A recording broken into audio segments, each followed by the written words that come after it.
Somebody had a disparaging remark. Well, this may go 2 nights. How are you doing?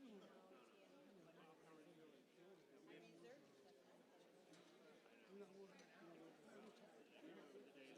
That's right. Especially when the golf was called for a quorum. They vote on some article.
Mà nó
I guess that's what we're all here to do, isn't it? Or yes. The big meeting coming up after this on, or whatever it is. This is meeting where we can say we don't want some of these things to even make into that. Or we can say, okay, put it on and let people decide. They're all ready to go on. Somebody else will let it on. Yep.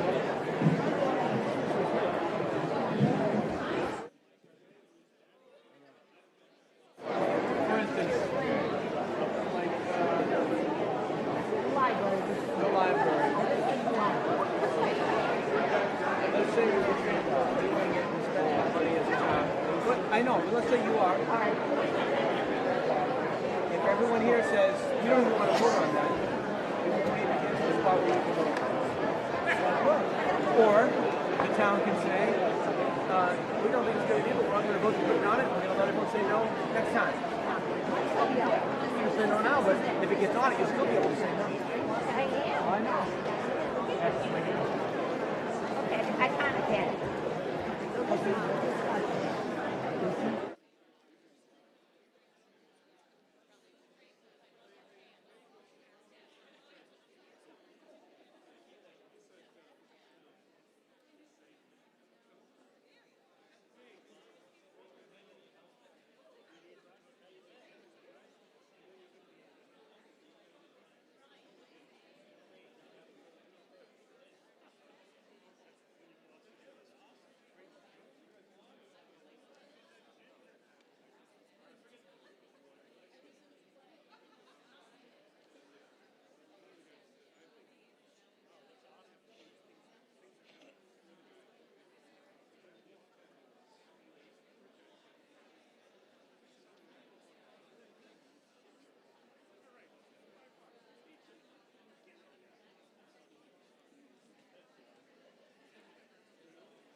Good evening. We still have a line waiting, so we'll start the meeting very shortly. We have a couple other logistical issues to address, but we'll be starting the meeting very shortly.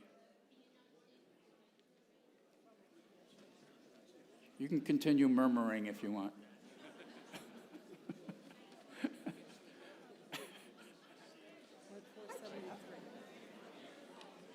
What? We're at 473 right now. Pretty good.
We're looking near the Yarmouth House Reservoir.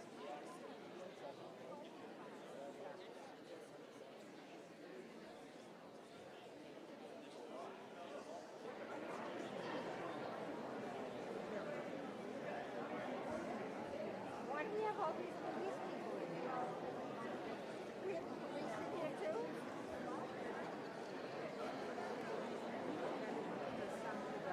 Go to the right. There you look at you.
Two and a half minute warning.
Try to find seats that will fill in all the rows. So take a look around.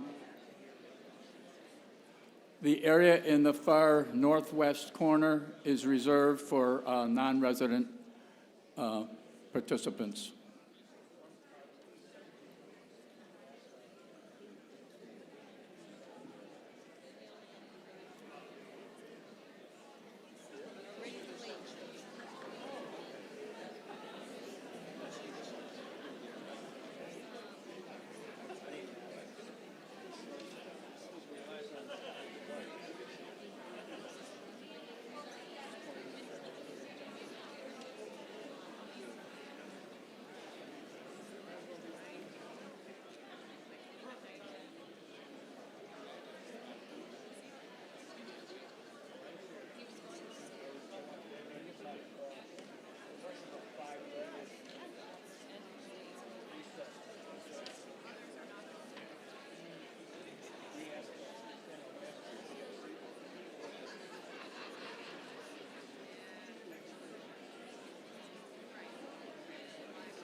Okay, we're going to start in about 45 seconds.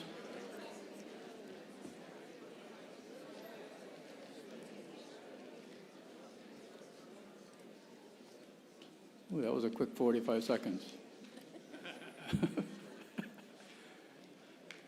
Hey. Welcome to the annual town meeting of the town of Yarmouth, April 28th, 2026. My name is Ken Muty. I'm the town moderator. A couple formalities. The town clerk reports that the warrant was duly posted in accordance with state law and Yarmouth bylaws. So we have a good-sized audience tonight, and we're very happy to see everybody here. We'll get into some of the logistics in a couple minutes because there are a few things that we need to talk about.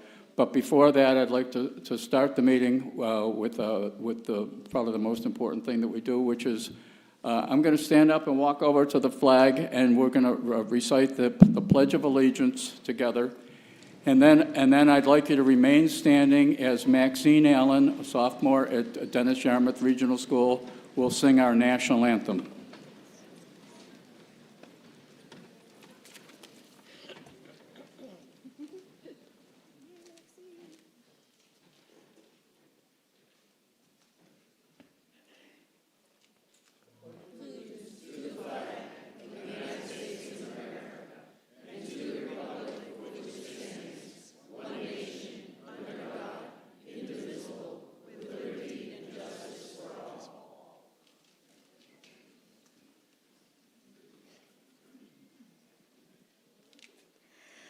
Oh, say, can you see by the dawn's early light what so proudly we hailed at the twilight's last gleaming, whose broad stripes and bright stars through the perilous fight o'er the ramparts we watched were so gallantly streaming, and the rocket's red glare, the bombs bursting in air, gave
thank you.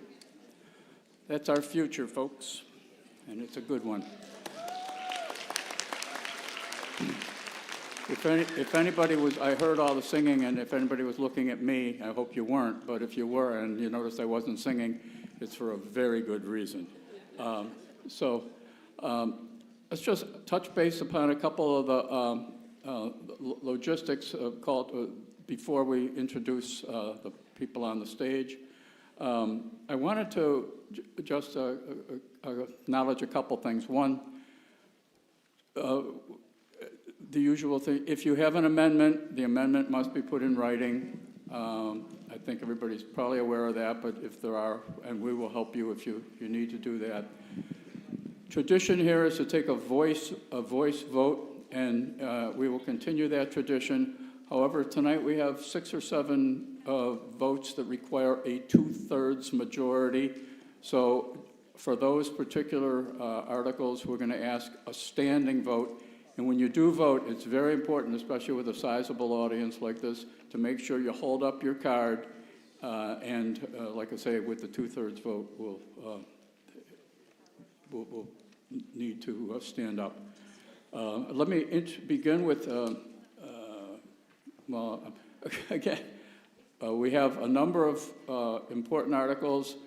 We all want to be efficient, and I always start our meetings by saying I believe in the two C's, which is efficiency and democracy, meaning we want everybody to have an opportunity to express their views and ask questions that has one. We also want to be as efficient as possible, including when you're stating a position, to try to have something that's a little bit not been said several times previously. We all know we speak to the topic under discussion. The subject has to be pertinent to the article or the motion, we have a number of non-residents who don't vote but are more than welcome to participate and listen, but not speak. So let me begin by introducing the folks behind me. Our counsel, Jay Tallerman, his associate, and I had it written down. Kayla Benchkauskas. I have it written down and I lost it. Yeah. Yes, Kayla. Just from now on, Kayla. We have Liz Argo, Select Board Member, Joyce Flynn, Mark Forrest, Dorcas McGurran, Tracy Post, Bob Rittenauer, and Amy Frugiletti, which is tougher than Wenslowskis. Next to me is Mary Maslowski, the town clerk. And I'm gonna turn to Richard Simon to introduce, Richard's the chairman of the Finance Committee. I'm gonna ask Richard to introduce the Finance Committee. Good evening, everybody. To my beside me, Jennifer Mullen, who is the town's beside me is our town's finance director, Jennifer. Get a little closer. I'm like right on it. It's on. Can I get a mic check on that? Can you hear me now? There we go. Hey. Good evening, everybody. This evening, I'm joined on the dais by our finance director, Jennifer Mullen. Beside her, John Anderson. Our vice chair, George Perkins. Rafael Gutierrez is next to him. Robert Harding and Nate Ladley.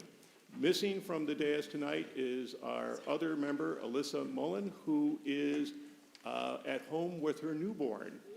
So, but that's our finance committee. Thank you. Before we get to the formal proceedings in the article and the reading of a statement by Chairperson Tracy Post, I guess I'd just like to acknowledge the Mass Moderators Association has asked us all to recognize the importance of the 250th anniversary of the Constitution of the United States of America. And while we will do that and are doing it, I think you'll all have plenty of time to celebrate that between now and the 4th of July. But as I was thinking about it, I said to myself, there's a little dot on the map of the United States of America of a town that's actually older than the Constitution, and it's the town of Yarmouth. And Yarmouth, I've mentioned to this group before that I always lived in cities until I moved to Yarmouth full-time a number of years ago. And a town is really, another term for a town is community. And one of the characteristics of community is support, help, and understanding of those people that you don't know. And in my experience, you know, as a proud American and a proud member of the town of Yarmouth, is I think Yarmouth is what America means. And by that, just think about in the past several years, the things that this town as a community has done in just the recent past. Think about the support and love that we all had for a young police officer who was killed in the line of duty. Just think about the help that we've given hungry people through our town food pantry. Just think of the support, the aid, and the education to strangers from foreign lands sent to Yarmouth for safety, shelter, and education. Just think about the heroic response to a tragic construction accident just last year. And most recently, in the opening of our doors to people from out of town, as well as our own town, for food, warmth, and shelter, who lost heat and power during the recent blizzard. I think this says it all about our town. And I think right now I'm looking at a very representative group of people who represent that warmth, kindness, and support and community, helping those who you may never even encounter in person, but recognize that the town itself needs to surround them with love, warmth, and support. So and that does not even take into account the day-to-day interactions that no one sees. And so again, speaking for myself, but for the town, we should be very proud of that. And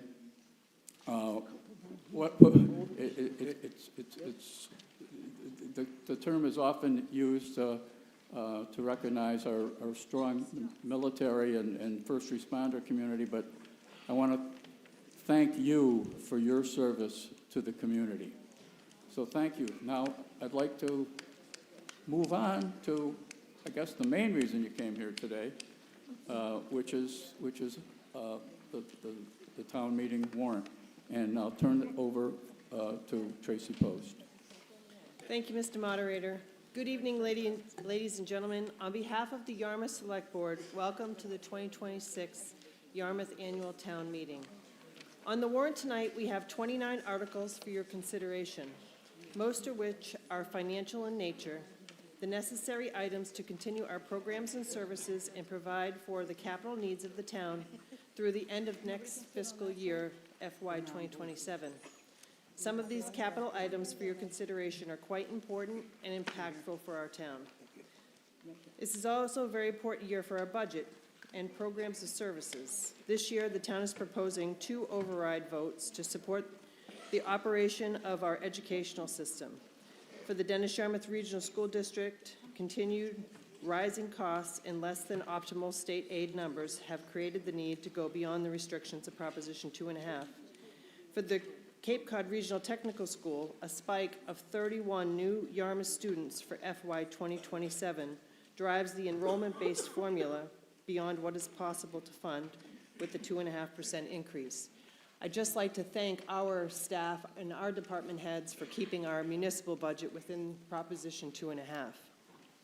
Highlights of our capital program this year include proposed debt issues for a new library and for the rehabilitation of our septic facility. All of the items on our warrant are critical to our town operations and cannot be completed without your active participation. Thank you all for coming to this important event and participating in our annual town meeting. Your involvement in our government is vital, and your time and commitment to our town is very much appreciated. I would like to also thank Maxine for singing our national anthem at the beginning of our meeting, as well as I'd like to take the opportunity to thank Ken Muddy. Ken is not running for re-election as our moderator, and this will be his last meeting moderating for our community, and we just would like to, on behalf of the Select Board, thank you for your service.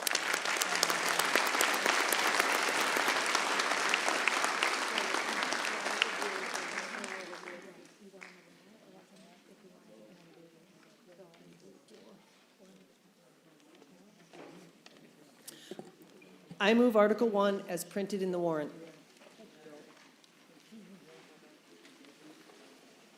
The Select Board recommends unanimously.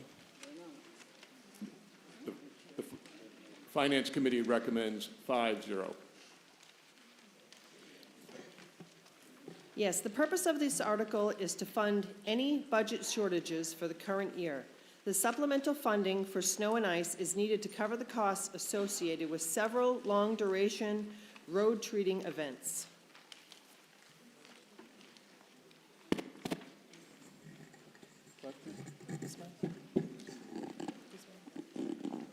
Try this one. Questions, comments? Okay, we ready to vote? All in favor, say aye. Aye. Any opposed? The motion carries. Straighten this out. Article 2. Thank you, Mr. Moderator. I'm required to read a lengthy motion for Article 2 to identify for the record the funding sources of various line items in this article. The motion will be on the screen, so you may follow along. I move the various sums under the column headed FinCom FY 27 be appropriated for their respective purposes and to fund such article with funding from taxation, local receipts, and the following appropriations and transfers. To transfer the sum of $8,000 from Wetlands Protection Fund to CD1 Community Development Wages. To transfer the sum of $35,000 from Waterways Improvement Fund to CS3 Natural Resource Wages. To transfer the sum of $70,000 from Ferry Tax for CS3 Natural Resource Wages. To transfer the sum of $2 million from Ambulance Reserve for Appropriation to PS5 Fire Department Wages. To transfer the sum of $275,000 from Ambulance Reserve for Appropriation to DS1 Debt Service. To transfer the sum of $100,000 from PEG Access Fund to MO1 Information Technology Wages. To transfer the sum of $120,000 from the Recycling Fund to PW12 Sanitation Expenses. To transfer the sum of $50,000 from the Gifford Cemetery Fund to PW15 Cemetery Wages. To transfer the sum of $50,000 from Cemetery Perpetual Care Fund to PW15 Cemetery Wages.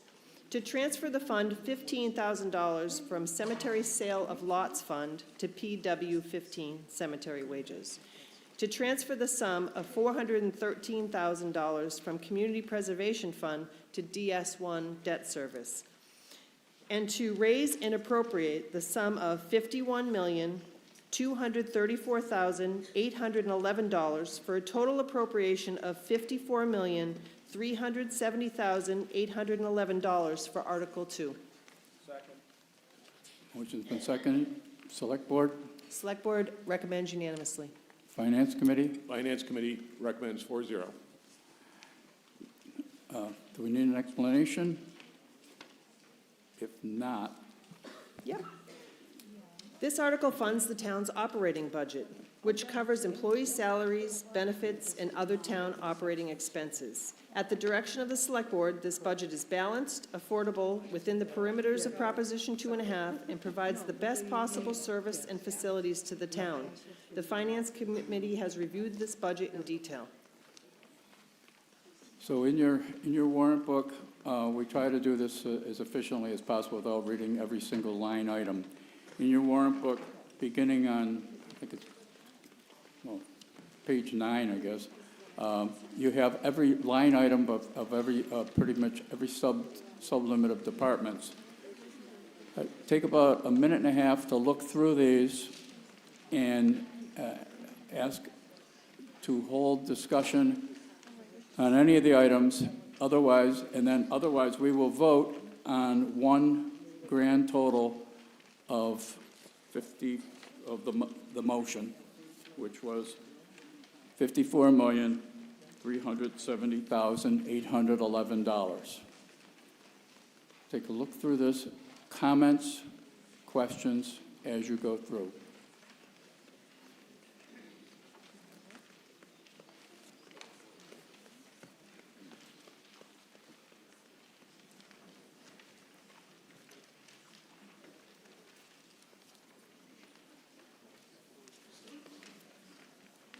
Hearing none. All in favor of Article 2, raise your card and say aye. Aye. All opposed. The motion carries. Article 3. Yes, Mr. Moderator, I move Article 3 as recommended by the Finance Committee. Select Board, Select Board recommends unanimously. Finance Committee, Finance Committee recommends 5-0. explanation. This article is the operating budget for the Golf Division and funds employee salaries, benefits, and other golf operating expenses. This year's budget is funded entirely by golf fees and other revenue generated by the Golf Division. Questions? Comments? Hearing none. All in favor of Article 3, raise your cards. Aye. All opposed? The article carries, looks like unanimously. Article 4. Thank you, Mr. Moderator. I move Article 4 as recommended by the Finance Committee. Do I hear a second? Second. Article's on second.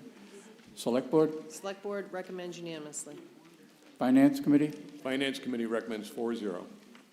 explanation. Yes, sir. This article is the operating budget for the Water Division, which funds employee salaries, benefits, and other operating expenses. The Water Division operates as a distinct special revenue fund, much like golf and septic operations, and is fully funded by water fees. Questions? Comments? Okay. All in favor? Raise your card. All opposed? The motion carries. I should have pointed out, by the way, we haven't had any yet, but the microphones, there's microphones in the back there, microphone up here, 2 on this side. Article 5. Mr. Moderator, I move Article 5 as recommended by the Finance Committee. And seconded. Select Board, Select Board recommends unanimously. Finance Committee, Finance Committee recommends 4-0. explanation. This is the operating budget for the septic treatment plant, which is an enterprise fund. The costs are fully covered by fees charged to contractors that dispose of septic waste at the plant. This enterprise fund, like Golf and Water, is fully supported by revenue. Questions, comments? All in favor? All opposed? Motion carries. Article 6. Mr. Moderator, I move Article 6 as recommended by the Finance Committee. Select Board Select Board recommends unanimously. and Finance Committee, Finance Committee recommends 5-0. explanation. This article is the operating budget for the wastewater division and funds employee salaries, benefits, and other wastewater operating expenses. This year's budget is funded entirely by Wastewater Stabilization Fund. Any questions, Comments? I'm just gonna yell because I don't think I could get down and back. Ma'am, you need to go to We- a we microphone. can wait. Unfortunately, we'll have to wait. We can wait. Can we wait for me to come down? Yes. Hold on, I'll bring it up to you. Hold on, just stay right there. He's going to bring you a microphone. Yeah. I see him coming. Stay right there.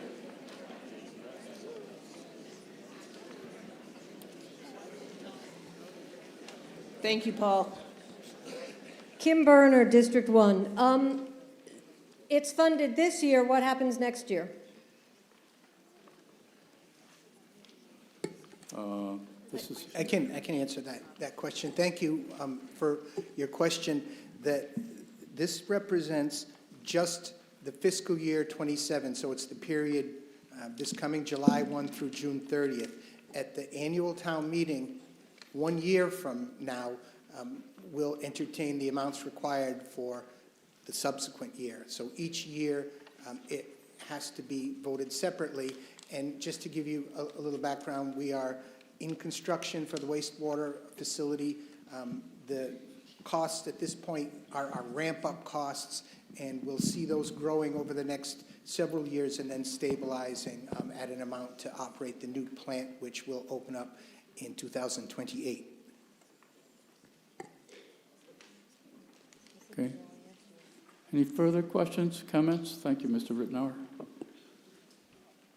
All in favor of Article 6? Raise your card. All opposed? The motion carries. Article 7, Mark Forrest. Mr. Moderator, I move Article 7 as recommended by the Finance Committee. Seconded. Select Board.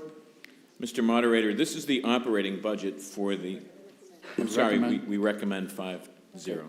And Finance Committee. Finance Committee recommends 5-0. Okay, now the explanation. Thank you. This is the operating budget for the Cable Television Communications Special Revenue Fund. In this division oversees the cable television programming for the town and supports all town communications. The costs are fully supported by the funds available in the Cable Special Revenue Fund. Any questions, comments? All in favor? Aye. Opposed? Motion carries. Article 8, Dennis Yarmouth Regional School District Budget. Motion will be made by the school. I move the town raise and appropriate the amount of $45,876,430 to fund the Dennis Yarmouth Regional School District budget for FY 2027. And further, to raise and appropriate an additional amount of $1,481,348 to fund such budget, with such additional amount being subject to approval of an override of Proposition 2.5 under Massachusetts General Law 59, Section 21CG. Would be an operating budget for FY 2027 of $45,020,623, a capital budget for FY 2027 of $2,337,555, a total certified budget FY 2027 of $47,358,178. Motion is made and seconded. Select Board. The Select Board recommends 4 approving and 1 abstention. Finance Committee. Finance Committee recommends 6-1. Explanation. Thank you, Mr. Moderator. My name is Tomas Tolentino, and I am the proud chair of the Dennis Yarmouth Regional School Committee. I would like to first begin by thanking the elected and appointed officials for the town of Yarmouth, along with all of the staff that work for the town, for the helping the school committee and school district bring this budget to town meeting floor. The school committee has worked hard to provide its nearly 3,000 students and families with a budget that ensures a strong school district for the next year and beyond. We know that healthy schools build healthy communities, and that Yarmouth deserves an excellent school system for its children. The committee also understands its responsibility to be good stewards of the taxpayer dollar, and as such, approved an operating budget increase of 4.223% from last year. Our school district has an outstanding academic program offering 32 AP courses at our high school, as well as a robust dual enrollment program with Cape Cod Community College and Mass Maritime, producing students that attend the top colleges in the country.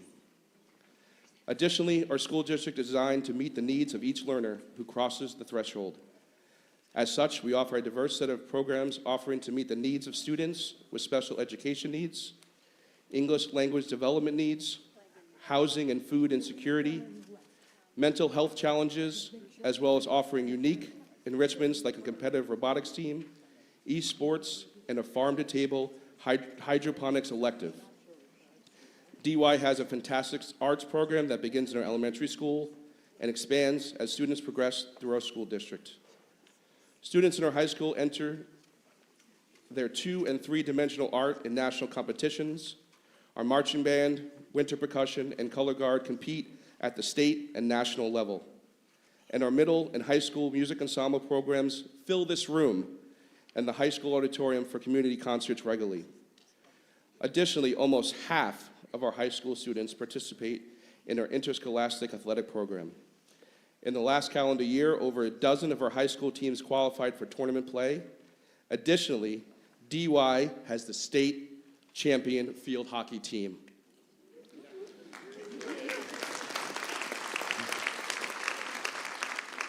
In short, DY is a school district that creates opportunities for every student to find their path to excellence.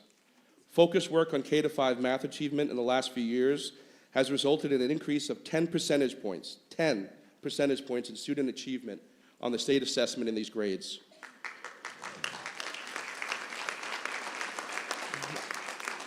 We will be building upon this success next year and expanding to address reading and writing with this proposed budget.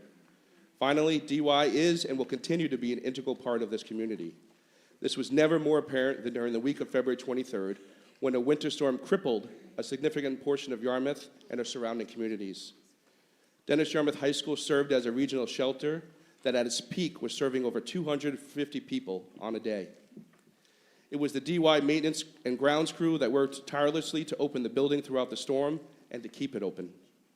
It was the DY food service team that came in during the storm and set up a warm food service, 3 meals a day for shelter residents.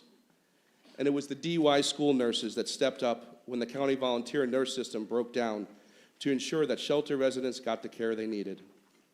It was DY staff and students who came in and broke down the shelter on Friday so that school could reopen the next week. This is all because of the commitment that DY has to the 2 communities that make up our region. We are your school district. We ask for your same support and commitment as you consider this article. And Dr. Smith has a few slides for a presentation as well.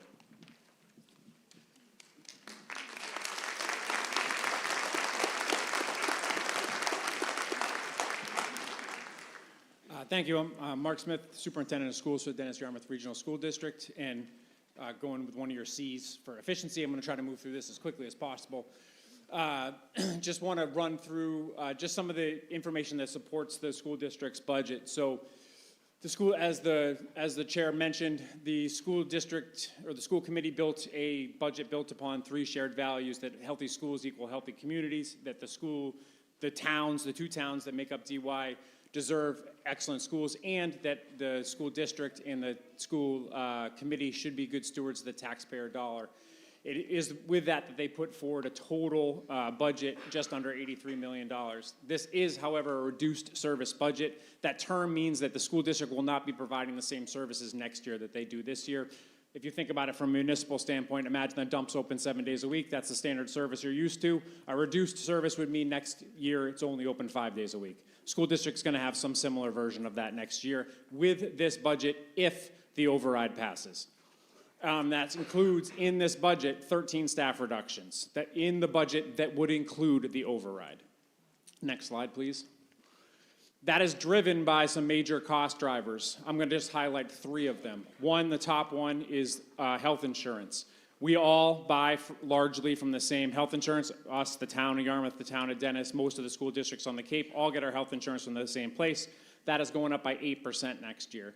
The next one I want to draw your attention to is the next one down, out-of-district special education costs. As a public school, we're responsible for educating every single child that comes to the school district. Some of those children have such unique needs that we cannot educate them in DY. They need to go to specialized schools. Those costs are shown there on the graph on the right. The blue on the bottom is the cost of the tuition. The orange stacked on top is the cost of transportation to get them to and from those locations. And the little, I don't know, magenta number on the top that's more of a line, that's the number of students over time.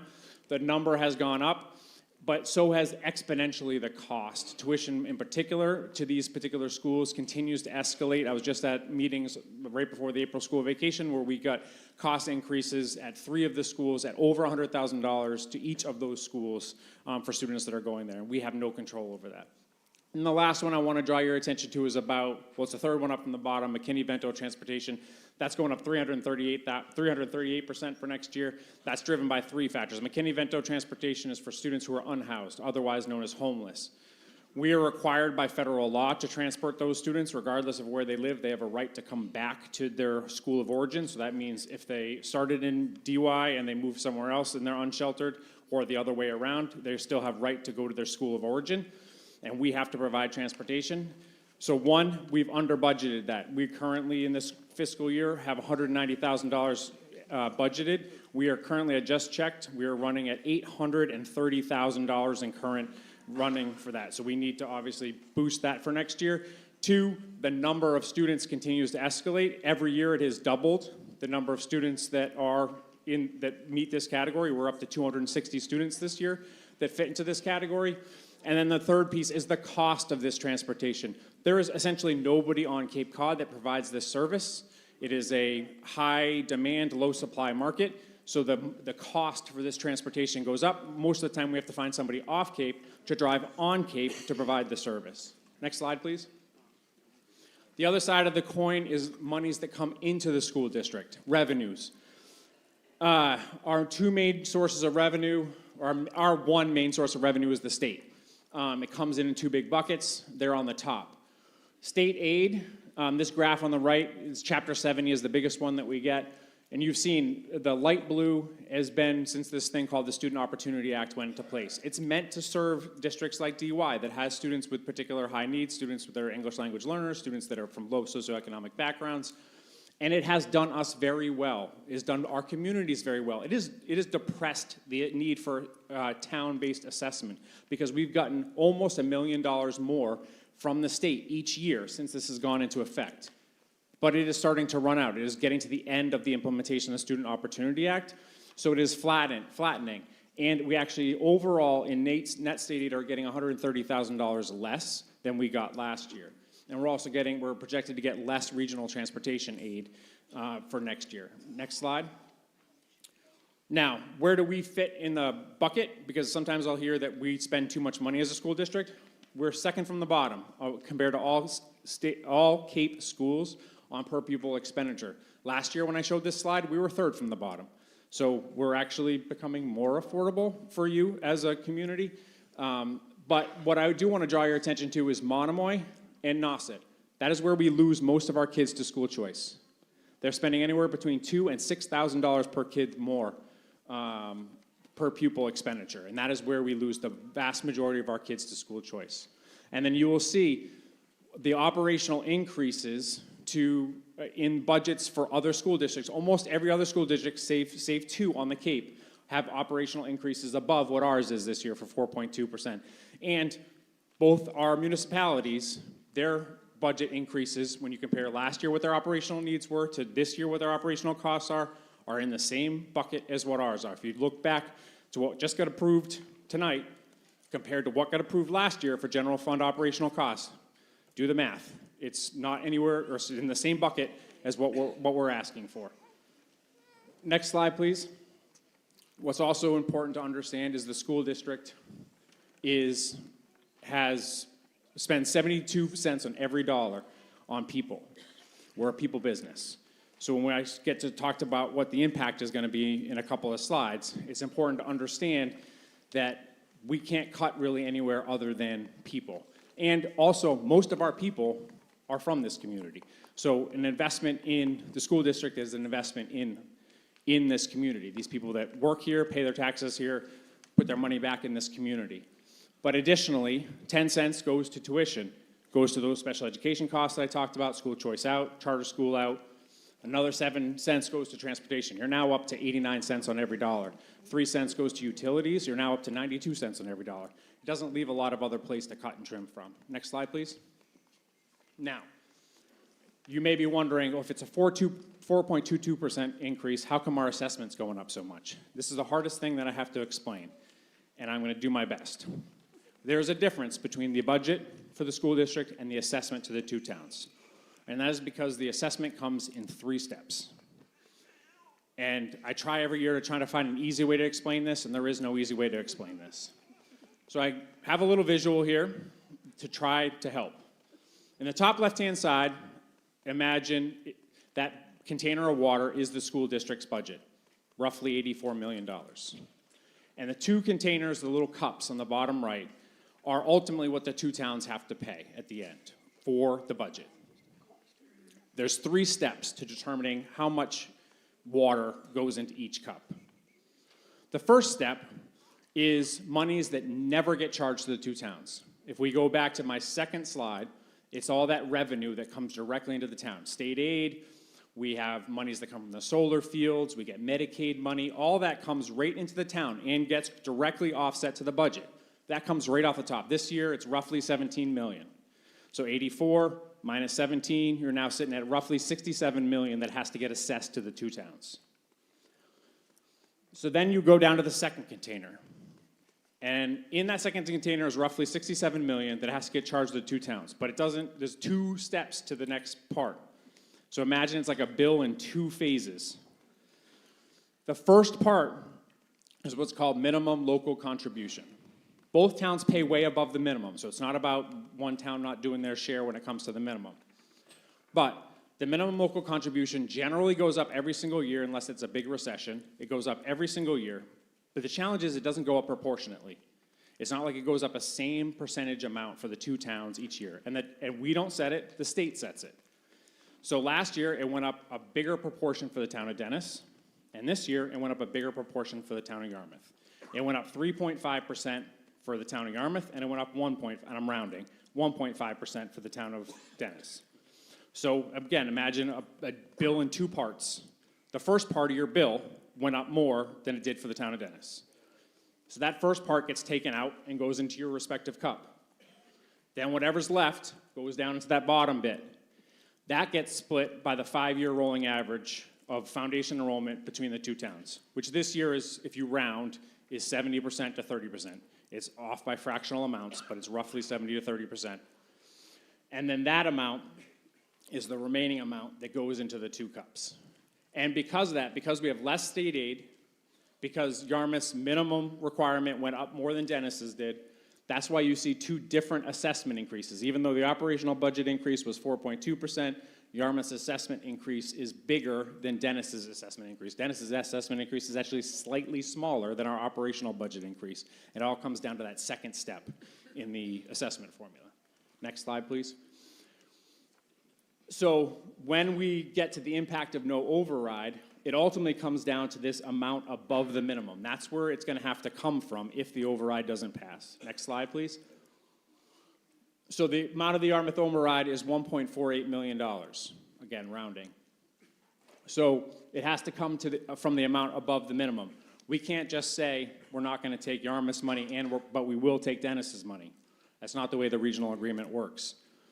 So we have to lower the budget, the operational budget, the total amount, so that we're not taking the 69.547% from Yarmouth. So $1.48 million is 69.547% of $2.12996 million. That's how much the budget has to drop in order to not assess Yarmouth $1.481 million. Next slide, please. So, working off that scenario, what that means for the district is 37 and a part-time position, actually a couple of different part-time positions from the district. Now, going back a couple, well, and we have already 13 cuts in this budget, so that's on top of the 13 that we're already cutting just to make this position work.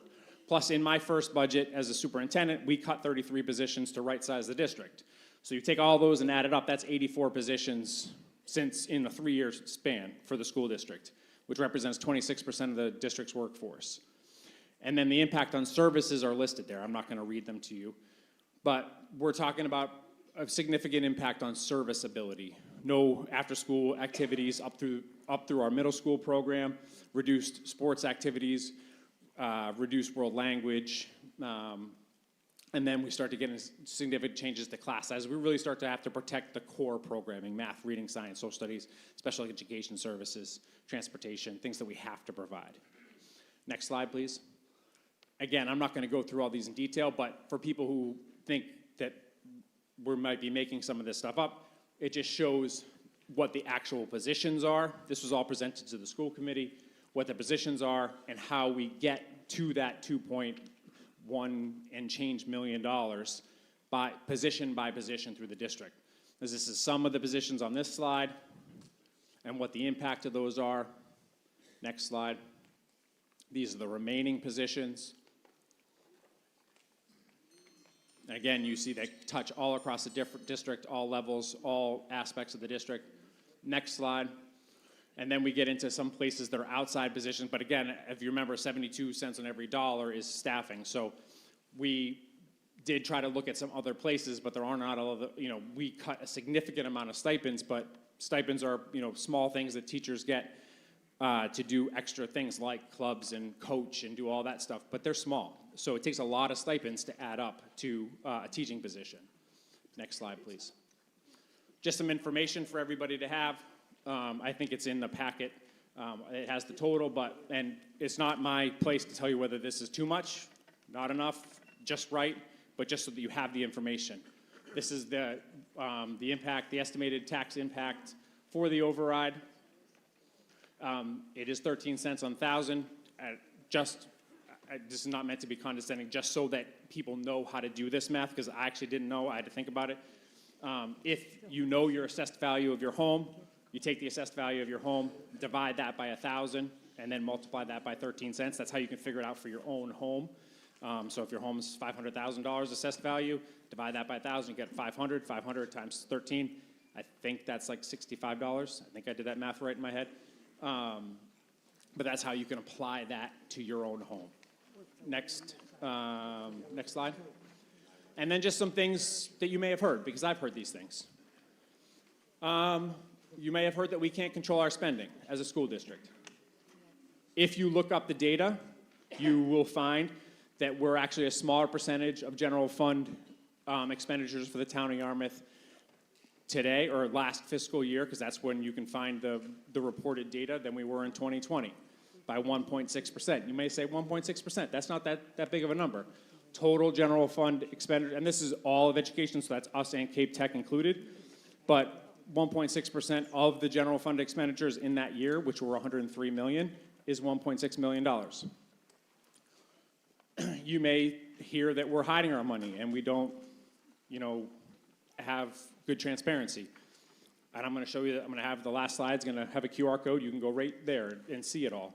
All of our budget documents are on our website. Our end of the year reports are on our website. Our audits are on our website. You're happy to go and look and dig. Find all of our 1,200 lines are available for anybody to dig through at any time.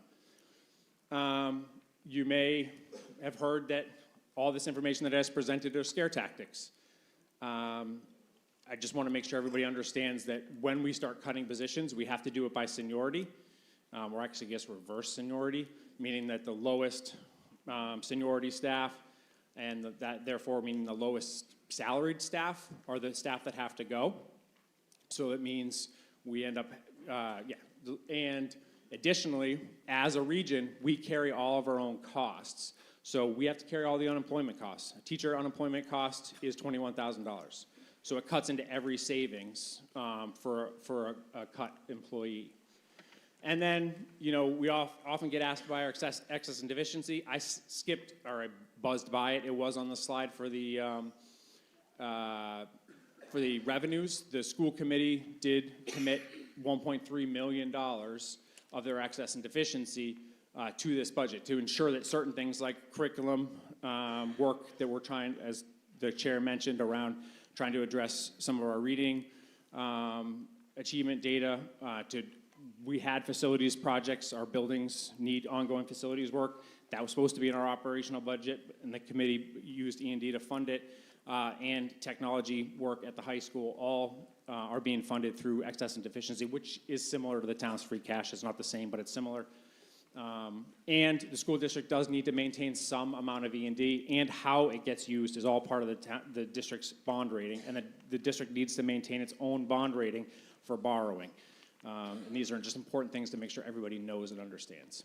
All right, last slide just has the QR code for the, if anybody does want to dig into the district's budget information. It's not there? Oh. Did you cut my slide out? I'm just teasing. All right, I probably didn't send them the right slide deck. That's my fault. It is on the Dennis Yarmouth Regional website under Finance. You can see all the budget information. And through the moderator, I'll take any questions if there are any. Okay. Thank you, Dr. Smith. Let me just make, yeah, that was,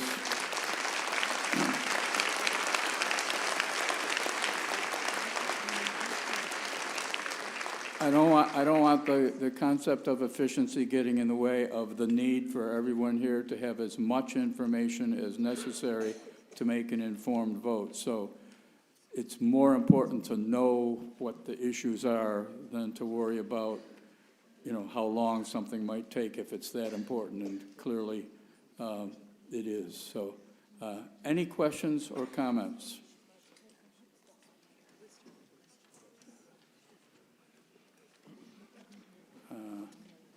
In the back there. Good evening.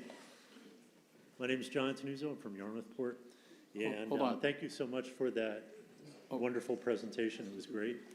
And so very informative. When you go to the slide where it says budget versus assessment, you don't have to do that. But it says that you're getting less state aid. So Massachusetts is 43rd in the country for getting state aid and supporting schools from up top, from Beacon Hill. And with that being said, they're just spending money, and they just keep spending like a drunken sailor, and then hoping that everyone else is going to pick up the tab. And at this point, we're at a point where there's a lot of people here that are on fixed incomes. I have a lot of retirees that live adjacent to me who have very, tight incomes as well. And this is, at some point, someone has to say no, and someone has to say, this has to stop, this can't go forward, and we need to send a message that Massachusetts needs to support their schools and support them effectively. And we can't keep putting neighbors against neighbors and neighbors against town management. That's not where it's supposed to go. And we need to really, get that money from the schools. Thank you so much. Thank you. It's not a question. In the back? Yeah. Hi, Lindsay Pietro from Precinct 7. I just wanted to point out that some people might not be supportive of the override in terms of thinking about finances. And I would like to, if that might be your position, please consider this. The total for each household comes to an additional $7.50 per month based on a home value of $710,000, which is about a quarter a day. And if you find yourself worrying about how much extra it will cost you beyond that quarter per day because your home is valued at more than $710,000, it seems you may be missing the forest for the trees. There is a, thank you. There is an absolute direct correlation between the performance of local schools and the value of your home. The history of supporting DY schools, or lack thereof, lies in the evidence that we funnel. Next year, it's expected to be around $2.5 million to other districts in the form of school choice. That does not include charter, okay? So that means that Yarmouth parents find more value and the education happening in Nauset or Monomoy, which is funny because the median household in those towns, Brewster, Harwich, Eastham, it's at least $200,000 more than the median price in Yarmouth. Funny how that works. Every time we choice a kid to another public district, we disrespect and defund our own, creating a larger gap between the needs and funding here, while providing a neighboring town the opportunity to use Yarmouth money to educate Yarmouth kids while boasting of a better reputation than DY.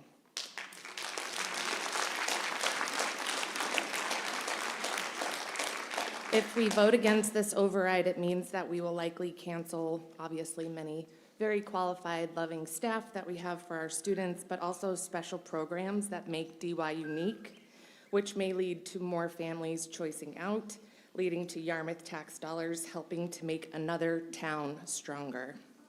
Vote yes to support our schools, preserve the value of your real estate investment, and the value of our community.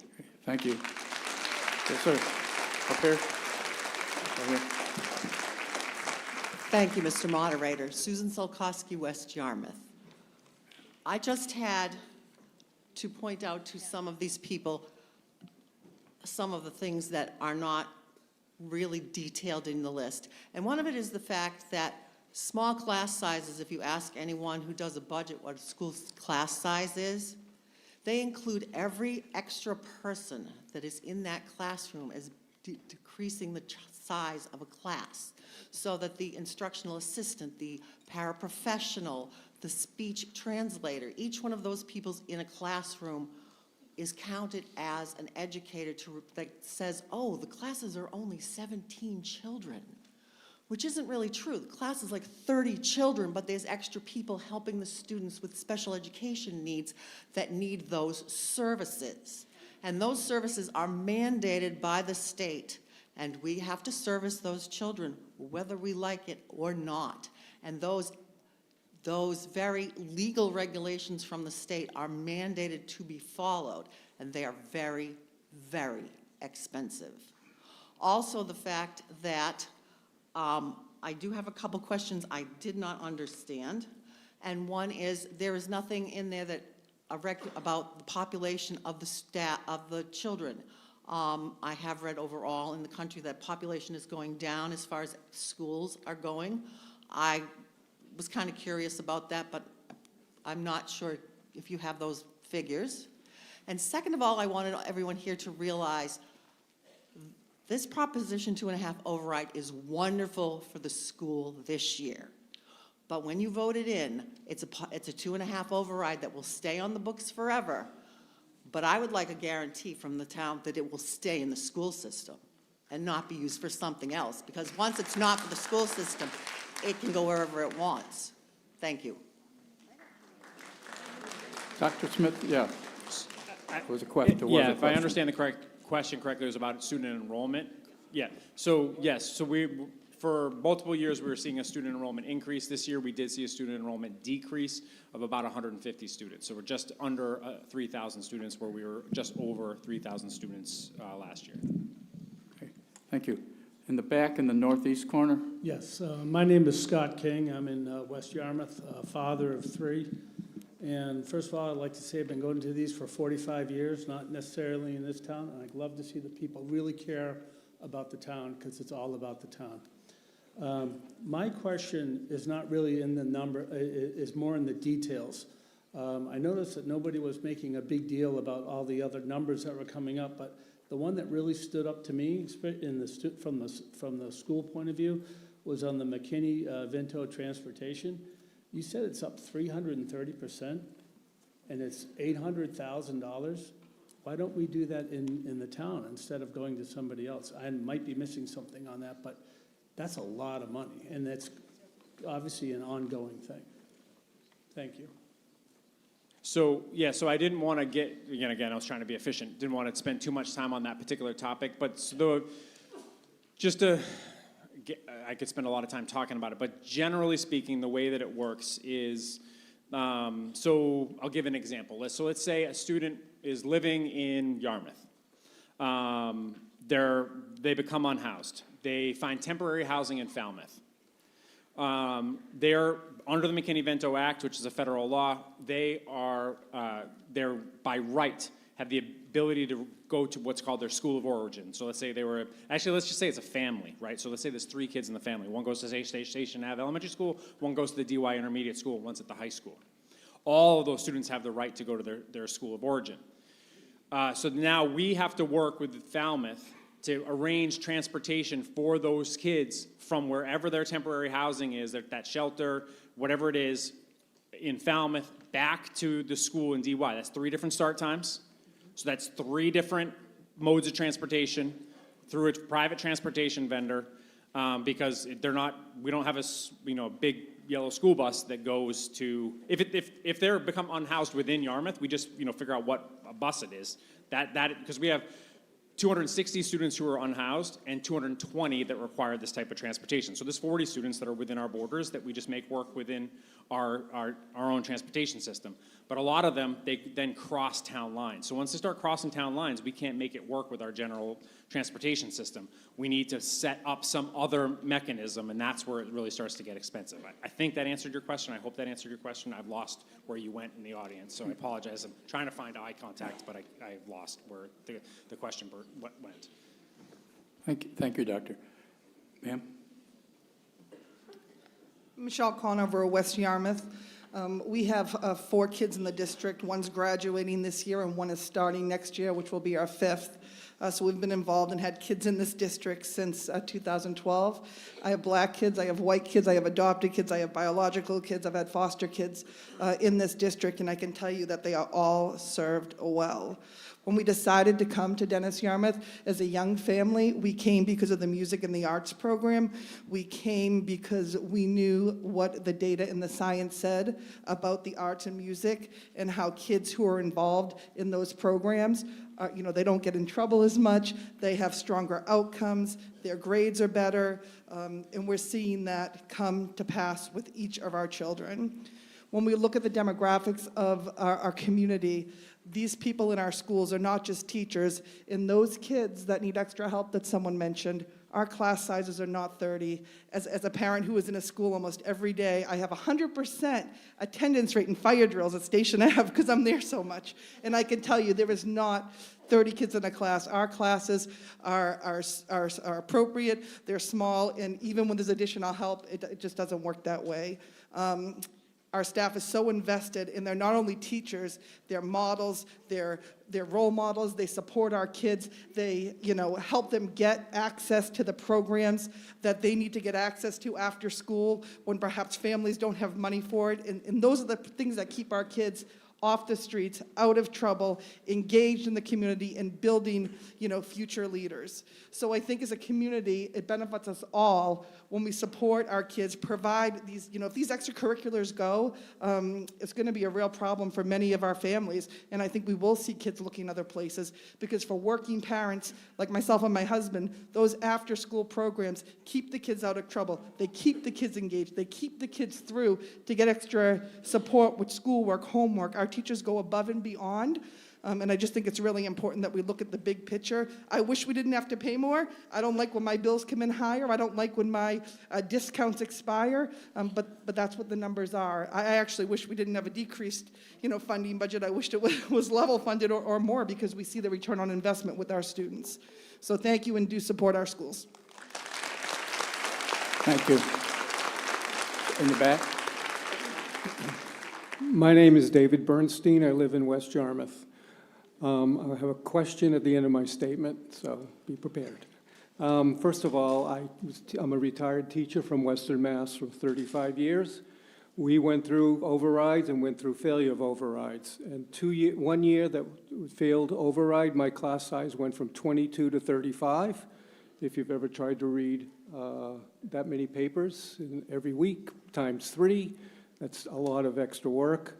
I remember having open house, and my principal came in and says, "Oh, we need more chairs in here." I said, "No, you don't. Leave it like it is." So when the parents come in, they can see how crowded this room is and what it really looks like. Secondly, we lost not only young teachers, we lost veteran teachers, and because of the way we needed to cut. So a couple of my friends who I taught with for many years lost their job in the history department, or lost a job in the music department, or art department, things like that. We also, when I first started teaching at this school, which did not physically grow, we had 13 custodians. By the time all this happened, we were down to 3. 2 years later, they started talking about building a new school because there wasn't enough maintenance of the old school. And that's important to think about too. Finally, people need to realize that, I thought that was a great statistic of 25 cents a day.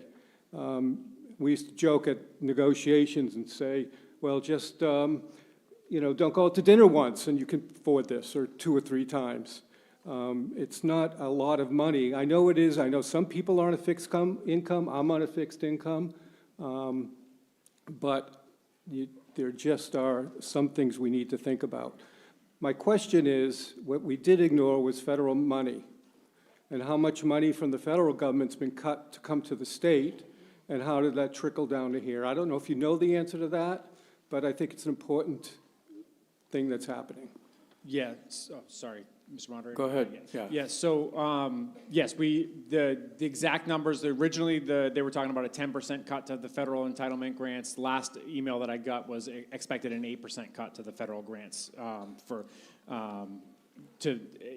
nothing, we usually don't get the hard numbers until the summer, but that's the last, maybe 3 weeks ago that I got from the state was an expected, which, I don't know, I guess good news, and that we went from a 10% cut to an 8% cut. But yes, we are anticipating a cut of federal funds as well. Well, how does that affect the budget that you presented? Yeah, so we had worked from a 10%, so, and we were fortunate that we had rolled, the federal grants are allowed to roll, so we had rolled some from last year into this year in some anticipation. So for next year, with what we use our federal grants for, we're okay for next year. So in theory, the year after, we're going to be cut even more because you're using it this year? Potentially. And the way at least the federal grants are used, it's for supplemental, so it will affect some of our supplemental programming, yes, but we don't use any federal grants for core programming. Thank you. Yep. Thank you. You, sir. Hello, my name is John Pearson. I'm a tax accountant, so I can tell you, I've actually met with School Superintendent Smith. I have dug in line by line to the budget. I have gone through it with my 10 years of experience, and I can tell you there is nothing egregious in that budget. One thing I discussed with him was that making the budget more open and friendly to you all. Sorry. And one way we can do that is, it's hard to look at 1,200 items and understand it if you're not a tax accountant, if you're not a finance major. So I've asked them to break it out, the budget, by school to help make it easier for everyone to see. But the one thing I want you to really think about is that the big flaw here is Prop 2.5. But do we really want to sit around and wait for Capitol Hill to fix it for us? Because they're not going to fix it this school year, next school year. Like, that was a legislation put into place in the 1980s when the median income was $21,000 to $30,000 a year. The bill is not indexed for inflation, so I challenge anybody who says we budget poorly. Like, I would challenge you to live on a budget of $20,000 to $30,000 a year, not indexed for inflation, with 2.5% increases each year. Like, I don't like paying taxes. I deal with it every day. I'm forced to hate taxes. They're shoved down my throat. But sometimes they're necessary. And I know, like I said, I have to pay these taxes just as much as all you do. I have 2 kids in this school district, graduating senior, and a 10th grader. So like I said, it's not an easy decision, but it's the right decision, because you got to support these kids. And if we wait until Beacon Hill, who suffers? Does Beacon Hill suffer? No, because they're happy up in Boston. It's up to us to help our kids, protect our kids. Does it stink that we have to front it? Yes. But who else is going to? Thank you. Thank you. Let's think in the back. Somebody in the back? Yeah. Go ahead. My name is Rosanna Hardy. I have a question for Where are you from? Oh, Yarmouth Port. This might be a question for the Finance Committee. When I was going through the materials, I noticed that the Golf Enterprise Fund had retained earnings close to about $3 million as of November. Is this question about the school? Yes, as of November of last year. So I was wondering, is there an opportunity to transfer some of that money over to cover the deficit at the school level? The short answer is no. The enterprise funds are set up to be self-funded business type entities. So we're not allowed by charter statute to transfer funds from enterprise funds or special revenue funds into general funds. Okay, I think that's something we should take a look at, because our community, one of the benefits is that we have the golf courses to help generate revenue for the town. And I think it's something that it's worthwhile that we should look into.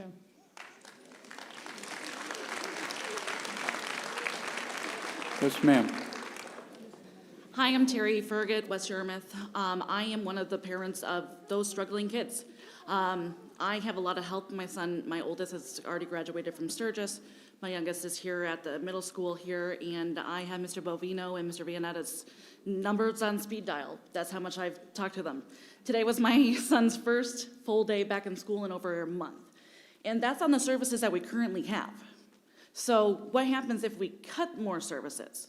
I am one of those parents who are thinking about sending my son to Monomoy and Chatham and everything because I'm not getting enough services here.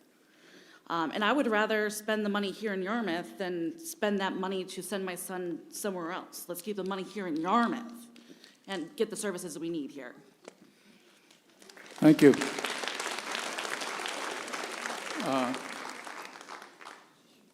I'm going to go back. Is there a question back there? Well, I think you were first. Go ahead. We'll get you. Sir. Okay. Hello there. Yeah. My name is Bill Kerwin. I'm a 23-year resident of Precinct 1. I have 3 children in school here, and I appreciate all the things that the schools do, and I hear what you're saying. I really do. But for me and for many of us, this is just simple economics. To raise a family of 3 children on Cape Cod, you need to make upwards of $150,000 to $200,000 a year, and there are just no more hours in the week for me to work. So if it's $8 per family or $8 million at this point, it really doesn't matter. So here's my question to you. Has the district published a 5-year financial plan showing that this override will be sufficient and will not be back here in 2 years or 3 years for another override? And furthermore, I noticed there's no sunset clause in what you're asking for, so it's like a permanent blank check. Could you comment on that? Question, is this sunset clause? Go ahead. So, yeah, there's no sunset clause on an override. We're not saying that we're going to ask for an underride. And so I think what's at the heart of your question, and if I'm misinterpreting your question, then please correct me, is there is a structural issue here. And the school district, and again, if you look around at other school districts, you look around at what the municipal increases are, to assume that school district can continue to operate at a 2.5% increase is not likely to be feasible unless all of a sudden all the costs that drive operations, the costs of labor, the costs of utilities. I didn't talk about that on my slide, but anybody who opens a newspaper or an online article sees what's been happening to Eversource costs, natural gas costs. That's what heats this building, heats all the other buildings in the district. We have 625,000 square feet. We have to heat and put light to every day. Our health insurance costs, like all of these things, if they continue to escalate at rates, just for argument's sake, let's just say those are going to escalate at 3%. We're already above 2.5%. So if all those are going to escalate at 3%, then every year I'm going to have to cut staff just to make the budget balance. So yes, we have a structural issue that if the expectation for the town of Yarmouth is that the Dennis-Yarmouth Regional School District is going to land a 2.5% increase to their budget every single year, then yes, and I've raised this question with the select board already, that if that is the expectation, then we do have a structural issue that we need to have a larger conversation about. Well, for many of us, it's not a budgeting issue. Like all these things that you have to budget, that's inconsequential for me when I can't feed my children because bills keep going up. And for somebody, you know, in my demographic, there are no handouts. Thank you. In the back, and I know, see a few people just getting up now and commenting, asking questions. Just try to, if you're advocating or in opposition and you have nothing new to add, I'm not trying to subvert communication. However, that advocacy or opposition will be recorded in your vote. So, yes, ma'am. I guess I don't know if I have anything more to add, but my son here is with me. He's like the world's tallest 6-year-old, but he's very, oh, I'm sorry. My name is Heidi Keywell Spencer. I live in South Yarmouth. Who's speaking? Heidi Keywell Spencer. I live in South Yarmouth. Okay. My son here is 6, and he's like the world's tallest 6-year-old, but he is 6, and he is also one of those kids that needed special help. He was a COVID child. He had issues with language, and the DY school, I'm gonna get a little emotional, has been incredible. And I am so proud to live here and so proud to have a school that has helped him in such a way.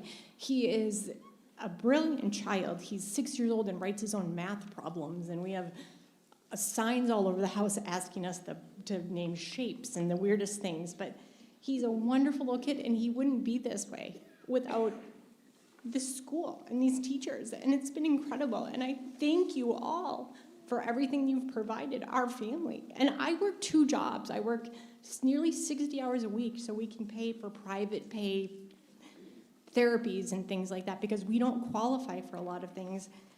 And the school has been overwhelmingly amazing. And I thank you. And that's it. Thank you. We'll see him with a yellow card here in 12 years. Thank you. Yes, sir. Good evening. My name is Jerry O'Connell. I live in Yarmouth Port. Tomas, Dr. Smith, you guys do a great job. We love you. I got to tell you, though, when there's a budget problem in my house, I can't make things work. I got to work with it. You know, I don't go out to dinner once a month. A quarter a day, you know, $100 more a year. I keep getting squeezed everywhere I turn for more money for me, more money out of my pocket. Guys, we're ready to leave this state because it's getting too expensive to live here. Guys, when I have a problem, I got to make it work. I think you guys got to make this work. I'm voting no on this. Thank you. Thank you. Yes, sir. Final question. I guess, maybe not. How are you? My name is Mike Medeiros from West Yarmouth. Been here most of my life. I got 2 kids in the district myself, very active in sports, after-school activities, local business owner. We own multiple businesses, and I don't think this is a question of supporting our community. We love our teachers. We love our schools. We love our programs. We can't ask for much more. Our fire departments, our police departments, everybody is giving everything they've got. But at some point in time, enough has to become enough. We can't, supply for everybody. And I feel as though our community, and I could be wrong and I have a question on this, but our community has grown tremendously with people since COVID. So it's almost like the state is dumping everyone on us. And us as taxpayers, it becomes our problem.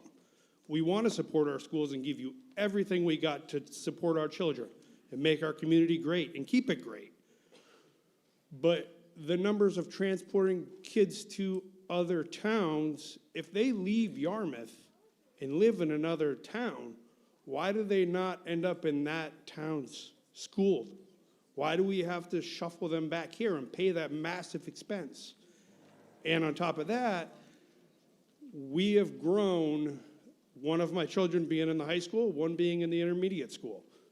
They have grown tremendously. Well, where did these kids come from? It's one thing if they were born here or have families and relatives here, but it seems like every household is getting larger and larger overnight. My kids have been here since they were born and come through the whole program, and that's what my tax dollars support. We can't continue to support everybody else from over the other side of the bridge that decides to either get a free ride, dumped over here, or move here. There's only so much tax dollars, and of course, we want it to override because we don't want our children to fall by the wayside and not get what they need, but there's got to be a line somewhere. We can't continue to do this. Most people are choosing between gas and food. Thank you. Do we have rough estimate numbers of growth over, say, the last 3 years? Growth in numbers? Or numbers enrolled? Yes. You mean in total numbers of students? Yes. I have a different slide but if you go back to post-COVID, like we saw a significant, I have them in slides that are on the website for the committee presentations. I have it in a whole enrollment slide, but you can see a trend post-COVID or up, like leading for, I don't know, I think I go back like almost 20 years, and you can see like a steady decline in the student enrollment across the district, and then like the year into COVID, post-COVID, is like a steep decline. And then for up until this current school year, we were seeing a steady increase in student enrollment to where last year we had the most students in the district than we had in a decade. And we're back over 3,000. We hadn't been over 3,000 students in a decade as a district. And then this year we saw, like I said, we're down to a previous question, we're down about 150 students. We're back down below 3,000, just below 3,000 students in the Which district. I'm assuming that's a very little percentage, but a big number. Yeah, and it's not like, they all left the third grade or something, so I can cut, Right. Teachers across the third Well- grade. It's just all spread across the district, a couple of students at each grade level. Yeah. Correct, and that's where I assume if, us as families that have been here, our kids start in grade school and work their way up, that number doesn't just all of a sudden multiply in, intermediate or high school like it has been. All of a sudden, everyone is showing up here. I mean, our fire departments, our police departments, their numbers, I think, show it alone in the amount of calls that they go to, and they're overwhelmed as well as our hospitals and our schools. So that's the tough one. Yep. So, thank you. Going to take just two more. Yes, sir. Thank you. Paul Huggins, Precinct 1. It's interesting to me. I always say that I'm a newcomer here. I moved here in 1979. And this could be deja vu all over again, because we've listened to this discussion at every town meeting over all those years. And parents have always, gotten up and given their testimony regarding how wonderful our schools are, and they certainly are. And this community is a wonderful community, and that's already been stated. And what my observation is that this community, over the years, has been more and more giving because they know the importance of that. And they support the schools, and it's unfortunate that some of the cuts have to take place because of the expense of everything. But I believe that this community knows the importance of education, knows the importance of having good things in the schools for kids, and will absolutely do the right thing. Thank you. Thank you. Final question, comment? Hello, Mr. Moderator, Stephanie Cox, Precinct 1. Without echoing anyone else's comments, I just want to hone in on, one particular point, and it's interesting the timing of one of the most recent speakers. I just want to point out that the folks that have been moving into our community year-round since COVID are the wealthier people. And they are not low income, but I certainly would welcome anyone of any income in this community, and that's generally how we've operated as a community. But I also just want to really point out how all of our votes over the years at all these town meetings all tie in together. That McKinney-Vento number is horrifying, but it is not surprising. It should come to a shock to no one here that every single time we say no to housing in our community that our year-round community can afford, that suddenly we have a homelessness problem. Suddenly we have year-rounders displaced and moving out of town. Guys, it's basic math. It's supply and demand. So, I think we talked about sort of self-interest versus community and our values. I'll just speak to it from the self-interest perspective. If you feel the pain of this budget and all of these budgets, as we all do, then vote to add more taxpayers next time there is an opportunity to add more housing. That's all. Thanks. Thank you, Stephanie. Okay. Article 8, all in favor? Raise your cards. All opposed? The vote is passed. The article is passed by a significant majority.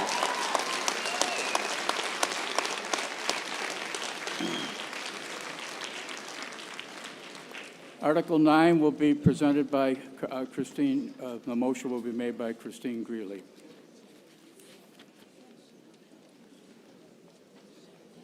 Good evening. I move Article 9, that the town raise and appropriate the amount of $4,066,692 to fund the Cape Cod Regional High School budget for fiscal year 2027, and further to raise and appropriate an additional amount of $680,194 to fund such budget with such additional amount being subject to approval of an override of Proposition 2.5 under Massachusetts General Law, Chapter 59, Section 21CG. And the operating budget of $3,347,185.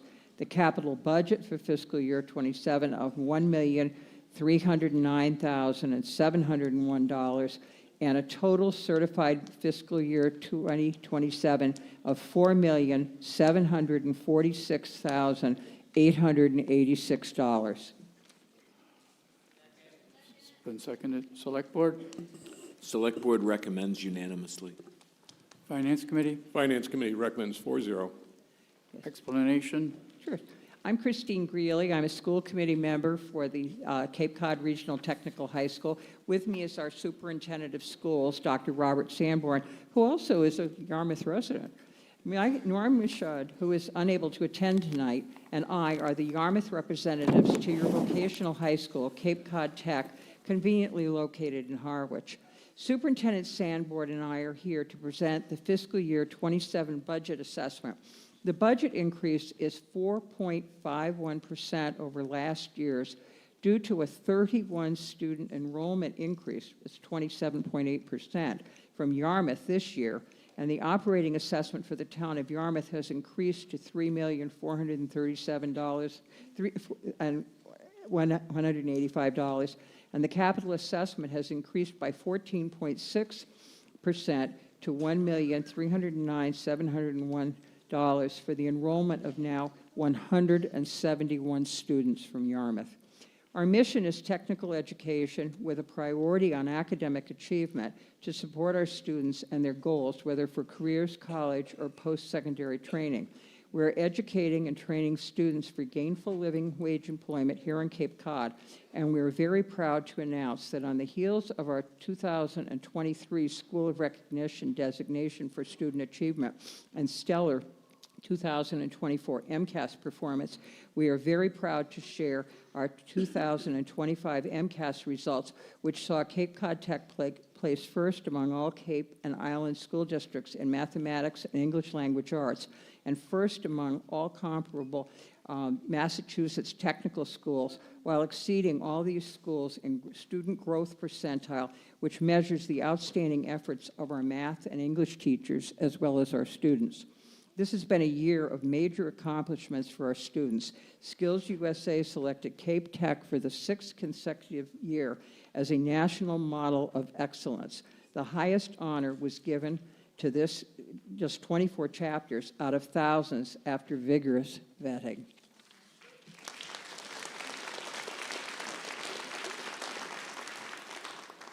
Thank you, Chris.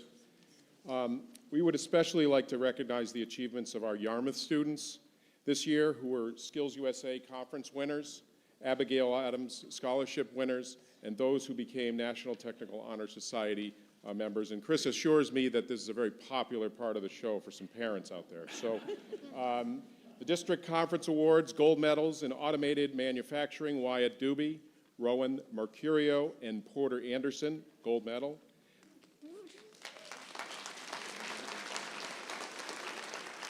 In the interest of time, I ask you to hold your applause till the end. Dental assisting, Alondra Roberto Ortiz, and then in nail care from our cosmetology program, Adriana Roberto Ortiz. Silver medals, dental assisting, Sophia Riker, Health Knowledge Bowl, Isabel de Oliveira. Bronze medals in marine science technology, Jacob Moriarty, who is eligible for state competition. State FFA Conference Future in Framingham. Second place award for the hardscape team, Landon Donovan. The state conference will be held April 30th through May 2nd this year. In addition, our Yarmouth John and Abigail Adam winners, Gabrielle DaCosta, Wyatt Doobie, Finn Jordan, Rowan Mercurio, Lear Miller Von Hausen, Wiley Morell, Aria O'Neill, Keegan Robbins Baird, Alondra Roberto Ortiz. And then our National Technical Honor Society status was achieved by seniors, Janiyah Bland, Wyatt Doobie, Jordan Finn, Aaron Newman, Ari O'Neill, Jacob Poor, Joyce Susi, Alyssa Sylvia. And juniors, Ethan Bailey, Lara Costa, Judson Hayward, Romeo Nunez, Sophia Riker, Dylan Vasher, Samantha Klein, Isabella de Oliveira, Madison Cotel, Sarah Pereira, and Addison Sunby. Now you can apply. We like to announce that because we've heard from people in the past, no one would ever know about some of these students' achievements unless if we mentioned them here today. So this has been yet another year of outstanding achievement. We invite you to learn more about us at our website, www.capetech.us, and to visit our open-to-the-public Cove Restaurant, our cosmetology salon, and our full-service automobile shop. This has all been made possible by your past support, and we thank you in advance for your supporting vote at this town meeting and on the ballot on Election Day. Dr. Sanborn will now clarify the important details of this budget request and answer any questions you may have. Thank you. So just two other quick announcements. We have over 180 students working from our 15 programs in the community every other 2 weeks, earning a wage while in high school through our cooperative education programs. And I'm proud to announce that our football team, and we don't get to say this very much, are now the state vocational Super Bowl champions.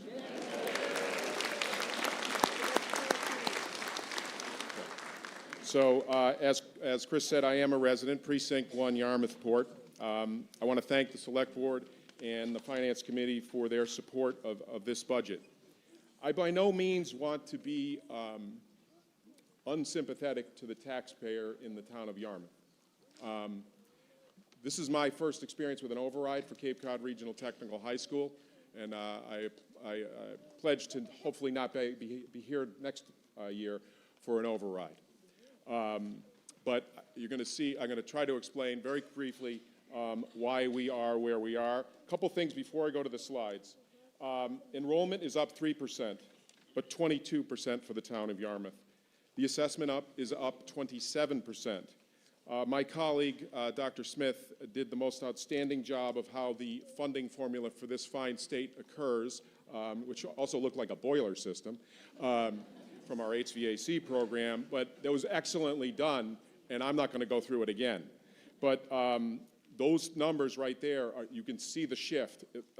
Yarmouth's getting a 27 assessment, 22% increase in their enrollment. So we'll go to the slides now.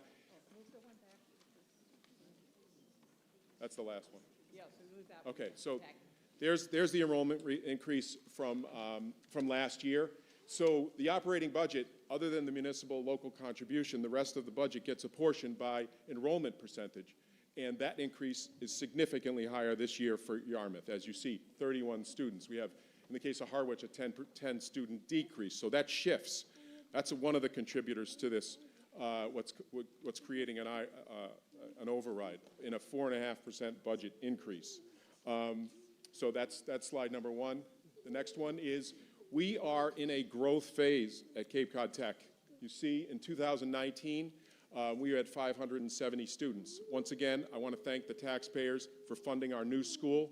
And through the capital assessment, I think we're in year 8 or 9 now of a 20-year note. And that is a declining debt schedule, by the way. But you'll see it's up. The capital assessment is also up. I'm talking about the operating budget, but the capital assessment is also up because that's apportioned by enrollment percentage. So another swing that's not helping the situation.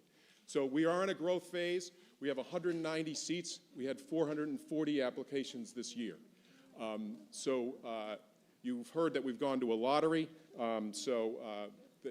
There's going to be some stability that's coming out of that lottery. I couldn't be more opposed to the lottery.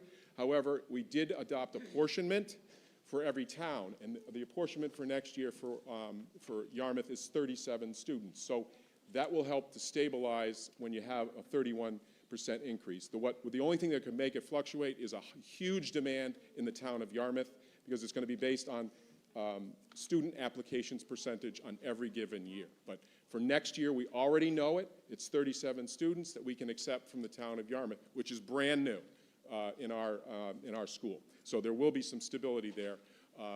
However, the amount of students that came in for this budget, they're going to be with us for another 3 years. So keep that in mind. Next slide.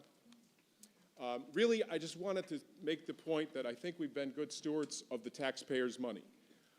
I am really not able, as others have said, and I think the town budget too, to keep things under 3%, even 4% in this particular year. You see we are reversing a bit in 25 and 26. We hit a high water mark of 5.68%.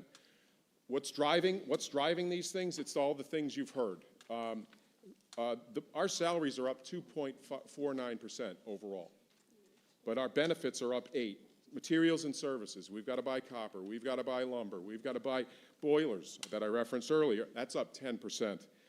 Utilities and heating, 5.86%. We are working on that. We're installing solar canopies over our bus parking lot. I hope to see utilities dropping as an overall percentage of the budget. And then just general insurance, I think you've seen it in your home. We've also experienced that we have a wind deductible now. We have wind deductible insurance. Our wind deductible is so high now. So it's a brand new thing. It's very exciting. We're paying wind deductible insurance. So you see in 19, 20, 21, all the way through 23, we were consistently bringing home budgets under 2%. We kept it under 4% in 24, but the reality of these numbers that you've heard from previous speakers and myself, and you'll see in those years, we were able to, in several of those years, the red numbers, we were giving back. We were asking for less money than the previous year. Unfortunately, that is not true this year.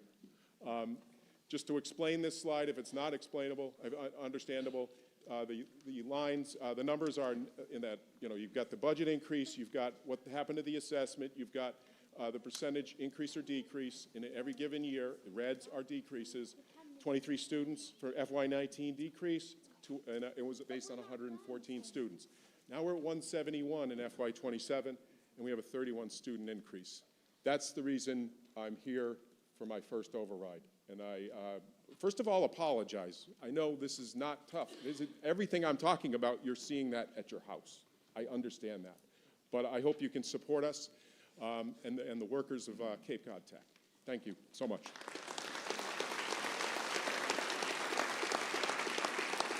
And Thank through you, the, Doctor. through the Thanks, moderator, Doctor. if there's any questions. Okay. Yeah, questions, comments? The back. Hi, Corey Haddad from West Yarmouth. My son is an HVAC at the Tech. I can't say enough how awesome everybody is at the school. He's assigned a project to complete, and they don't even have the supplies to complete the project. I donated the supplies so we could do so, and I was happy to do it. What worries me is with the new lottery, is that now the kids that this money's going to go to, these kids that worked hard to get into the Tech aren't going to be able to go there. Is there still a chance that we're going to be able to go back to the old way where the kids have to earn their way in? So I'm sorry, Mr. Moderator. So we fought it tooth and nail with Beacon Hill. We did not win. I really think you should make it known to the governor and to our local, quite frankly. So I think I said at the select board meeting, I'm on the back nine, I can say what I feel. So that's one, and you need to talk to the Cape and Islands delegation. With regard to the supplies, we can't do what we do without the support of the business community. Every one of our programs has an advisory committee, constantly giving donations to supplement the work. But I want to know a little more about that story after, but thank you. In the northeast corner. Yes, Rick Stacy, Precinct 8. I admit I am a wash ashore, but I think I have a good perspective on what's going on here. I've been an auditor and accountant for 25 years. I was a certified middle school math teacher. I taught math for a while. I currently prepare taxes. My mother was a teacher. My father was a carpenter. Part of my career was actually working in the IT field. So yes, I support education, and I support tech school education. My concern really focuses on something that's really on page 3 of this report. It was so important that it was put on page 3. It says, this override is at least in part due to a, quote, unprecedented surge in the acceptance rate, a surge bringing Yarmouth openings to 59, while next year, not maybe in the future, but next year will limit the number to 37. To use a term someone used when speaking about the prior line item, there's no sunset provision. If this was going to be somehow a one-time special assessment, I would consider voting in favor of this. But knowing this will be a permanent increase for something that we know will be short-term, and yes, I understand these 59 kids will be there for 4 years, but hopefully some will be graduating next year. Correct. And then we're only going to bring in 37 new ones. Knowing that this is a permanent increase for something that will be short-term, I believe I must vote against this. Okay. Yes, ma'am. If I could just say Did you wanna- one thing to that. Yeah. I think this chart somewhat contradicts that it's a permanent increase, that every year is a new year when we come to compute the assessment. So we're not starting with 747, 437 extra, and just assuming we have it for next year. If we have less students from Yarmouth and there's a boom in another town, it changes. So I wouldn't say that's totally accurate. Oh, but go ahead. Thank you. Yes, ma'am. I'm sorry, I'm just trying to understand the math. Sure. Please identify yourself. Pamela Phipps, District 2, Precinct 2. So I do understand, I took and I don't know why we're taking the operating budget and adding the capital budget for a total of 4746. So when I compare that to 2026, that is like almost 24% increase. Yes, that is And accurate. Are you saying that is driven by the number of, it's really just driven by the number of students? It's, That I didn't amount of I money? didn't say that it's totally driven by the total amount of students, but if you go back, Or, if and you you go know what I backwards. also don't understand is what is the capital budget? What does that refer So to? the voters in 2017 approved a new school for Cape Cod Regional Technical High School. So it's the debt schedule for the new school. Okay, Okay. okay. So that's So- totally, so- and that's a declining debt schedule that's recalculated every year. So this 31 student increase spiked that as well. Okay. So when I look at the budget on 2026, that number Is doesn't just, include the portion of the capital budget that Correct. we also then paid. Correct. That's a little confusing. yeah, In so the numbers, yeah. thank you for pointing that out. And the other thing is, I don't know what you mean by assessment. Okay, the assessment is the bill to the town for funding our budget. Up 27.8%. Correct. And who determined that number? Remember the boiler from Dr. Smith? It starts with a municipal, local contribution that's calculated at the state, and then the budget, we have transportation, capital, and the additional funds needed to fund the budget being proposed, the 4.5% increased budget. Those are totally, other than what's calculated at the state, for capital, for transportation, and the additional amount needed to fund the budget are all enrollment-based. So those are also being spiked by the 31 student increase in this particular year. I hope these kids appreciate what they're getting. I think they do, All right, I hope they although, do. to the point to the gentleman about the lottery, which is a whole nother story, but the concern is that there may be students that don't appreciate it, but we'll get to that after next year. I can give you an update. Thank you. I think we're ready to vote on Article number 9. All in favor, please raise your cards. All opposed? The motion carries. Thank you so much.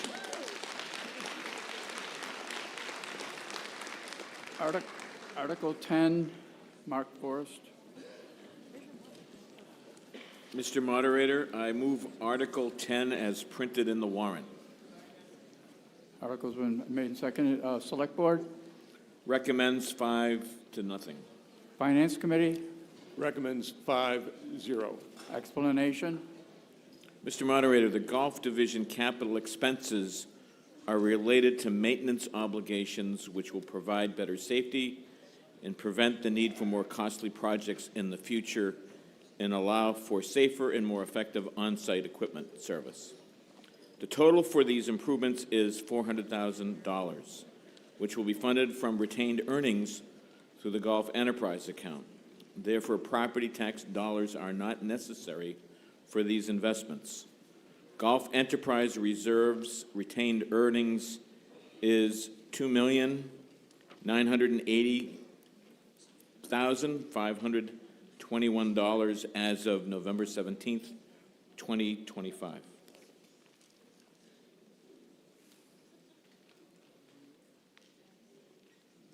Any comments, questions on Article number 10? Other people moving around. Hearing none, all in favor? Aye. All opposed? The motion carries. Article 11. Mr. Moderator, I move Article 11 as printed in the warrant. Been seconded. Select Board? Select Board recommends 5-0. Finance Committee? Finance Committee recommends 5-0. Explanation? Mr. Moderator, the Water Division capital expenses are related to the maintenance obligations which provide better safety and prevent the need for more costly projects in the future and increase the effectiveness of the town's water distribution system. The total for these improvements is $809,000, which will be funded from the available balance in the Water Special Revenue account. Therefore, once again, property tax dollars are not necessary for these investments. The Water Special Revenue account currently has a $3,059,030 reserve balance. Questions, comments? Hearing none, seeing none, all in favor of Article 11? Aye. Opposed? The motion carries. Article 12. Mr. Moderator, I move Article 12 as printed in the warrant. Been seconded. Select Board? The Select Board recommends 5-0. Finance Committee? Finance Committee recommends 5-0. Explanation? Mr. Moderator, the Yarmouth Police Department would like to enter into a 4-year finance agreement with Ford Motor Company to purchase 6 police cruisers. This agreement will allow the department to replace multiple aging vehicles with minimal impact to capital budget funds. This will reduce costly repairs to several aging vehicles used daily for patrol and administrative functions. All vehicles scheduled for replacement are no longer under warranty, and the cost includes the upfit of the vehicles. Okay. This article requires a 2/3 vote, so it's a good time to stretch your legs. If there's no questions or comments, please stand and hold your card up if you're in favor of the motion. Okay, you can sit down now. All opposed? I think that does it. The motion carries by a 2/3 vote. Oh, I'm sorry. We called the vote. I'm sorry, I didn't see you. We called the vote. So it's my fault that you missed me?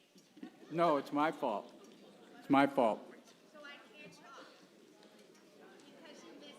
No.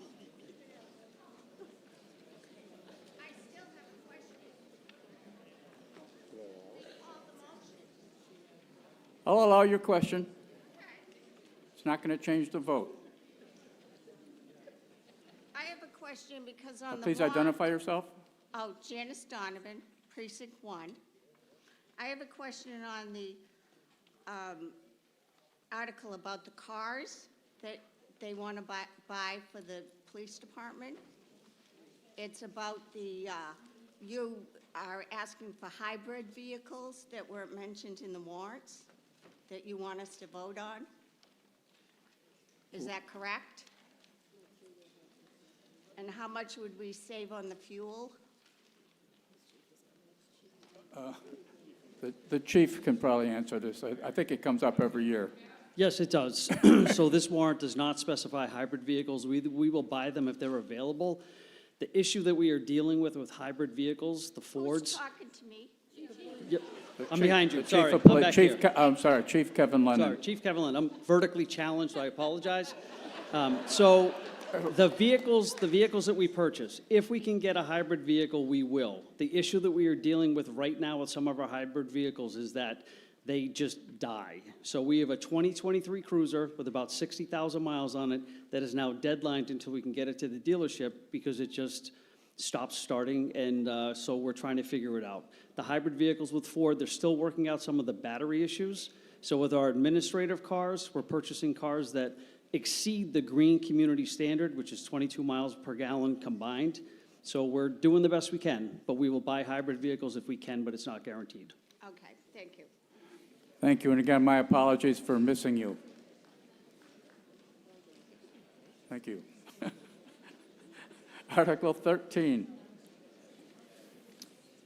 Mr. Moderator, I move Article 13 as printed in the warrant. Select Board, Select Board recommends 5-0. Finance Committee, Finance Committee recommends 5-0. explanation. Fire station location feasibility study, comprehensive feasibility study to determine the optimal location and site requirements for new fire station or stations. The study will evaluate current and projected community needs, response time, performance, and geographical coverage to ensure that fire and emergency services are delivered effectively and efficiently. The study will incorporate the standards of cover analysis that is currently underway, looking at possible alternative operational models based on projected growth. SCBA cylinder replacement. The standard service life for self-contained breathing apparatus, or SCBA, cylinders, as directed by the Department of Transportation and National Fire Protection Association, NFPA, standards at 15 years. These cylinders are hydrostatically tested every 5 years. All the apparatus have cylinders in the riding positions, and we also need spare bottles to use at longer duration events. Bottle replacement is staggered so they do not all have to be replaced at the same time every 15 years. Rolling stock. The department has been undergoing a large effort to consolidate rolling stock and make our operational model more efficient. Service vehicles and underutilized apparatus have been repurposed and/or decommissioned, and we are in the process of replacing unserviceable fire apparatus. Per NFPA standards, fire apparatus should move to reserve status at 15 years and be replaced at 20 years. Engine 47 is 20 years old and currently is out of service due to broken suspension that makes it unsafe to stay in service. This purchase will allow engine 45 to move to reserve status as it is 16 years old. Replacement of command vehicle for the assistant fire chief. These vehicles have typical service life of 10 years and come complete with mobile command centers equipped with radios and other equipment specific to command functions during large-scale incidents. The ambulance receipt account currently has a $3,289,664 balance. Questions, comments? Hearing none, all in favor of Article 13, please raise your cards. All opposed? The article passes with a couple opposition. Article 14. Mr. Moderator, I move Article 14 as printed in the warrant. Select Board, Select Board recommends 5-0. Finance Committee, Finance Committee recommends 4-0. explanation. This article funds the proposed FY 2027 capital improvement program and miscellaneous transfers from free cash to support town operations. Hold on a minute. Is this one without a capital?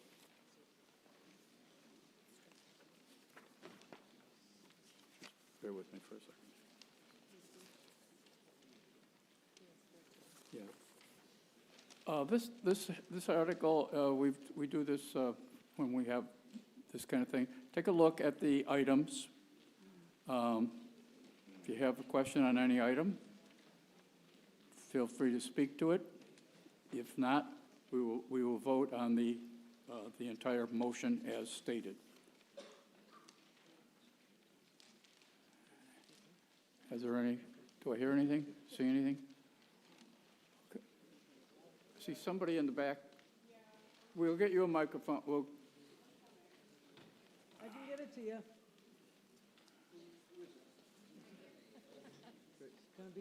I'll bring it up to you.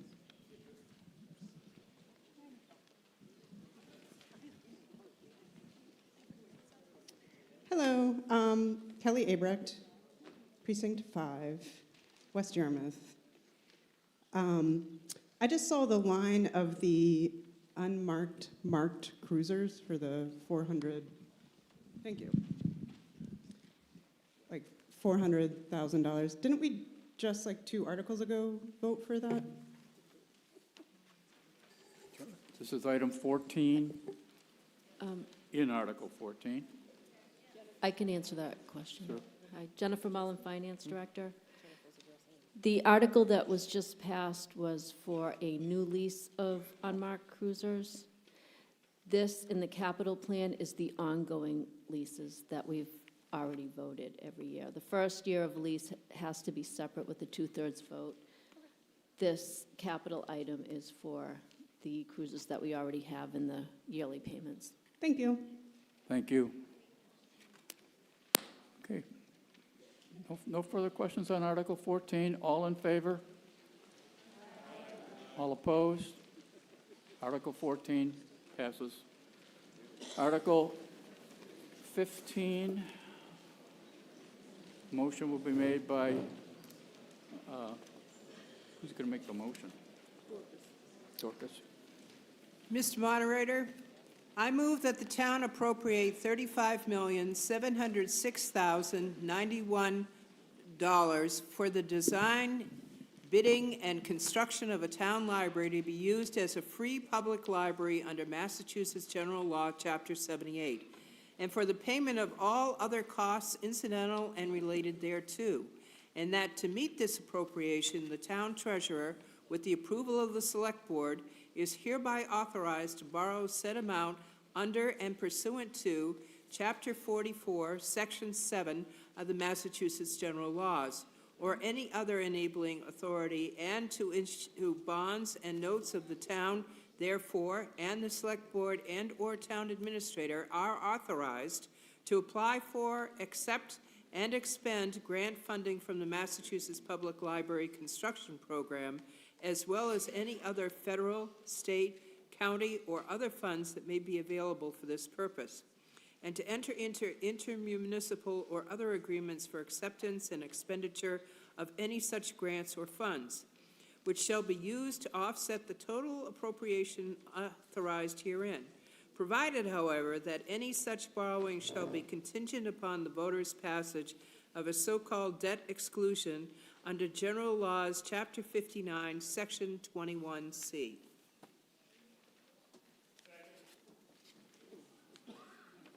Okay. The this will require a 2/3 standing vote. Select Board? Select Board recommends 3-2. Finance Committee, Finance Committee did not recommend 4-1 with 2 abstentions for, explanation and presentation by, I believe, David Aronson and team.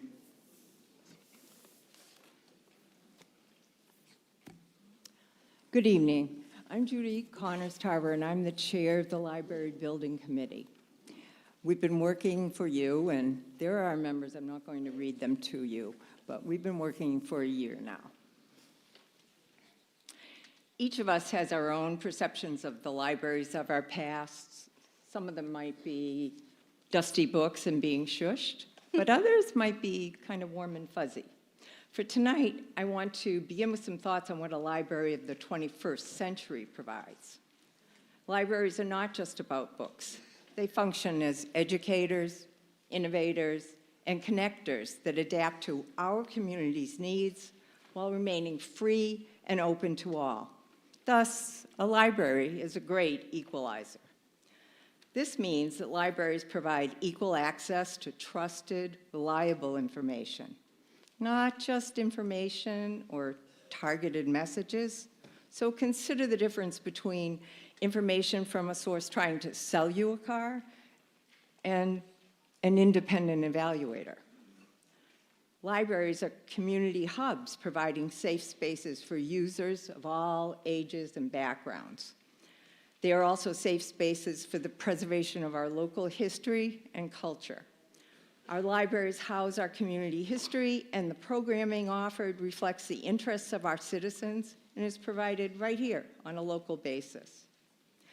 Today's libraries provide digital inclusion, not just access to computers and reliable high-speed internet, but also to the training and the skills essential to use these tools.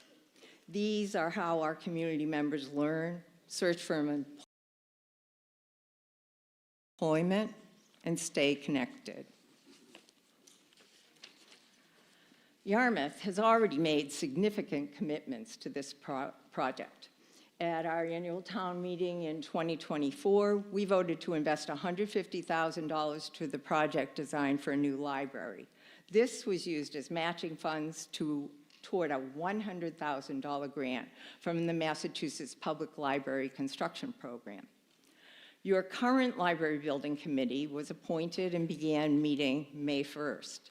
The charge was to use the previously identified program needs to guide the planning, the site selection, and the financing options for the development of a new town library that would meet the standards and needs of the community for many years to come. The 2025 Yarmouth Local Comprehensive Plan, which was passed at the November special town meeting, highlights the need for a library to meet the growing demands for services. We've agreed as a town for years that this is a need.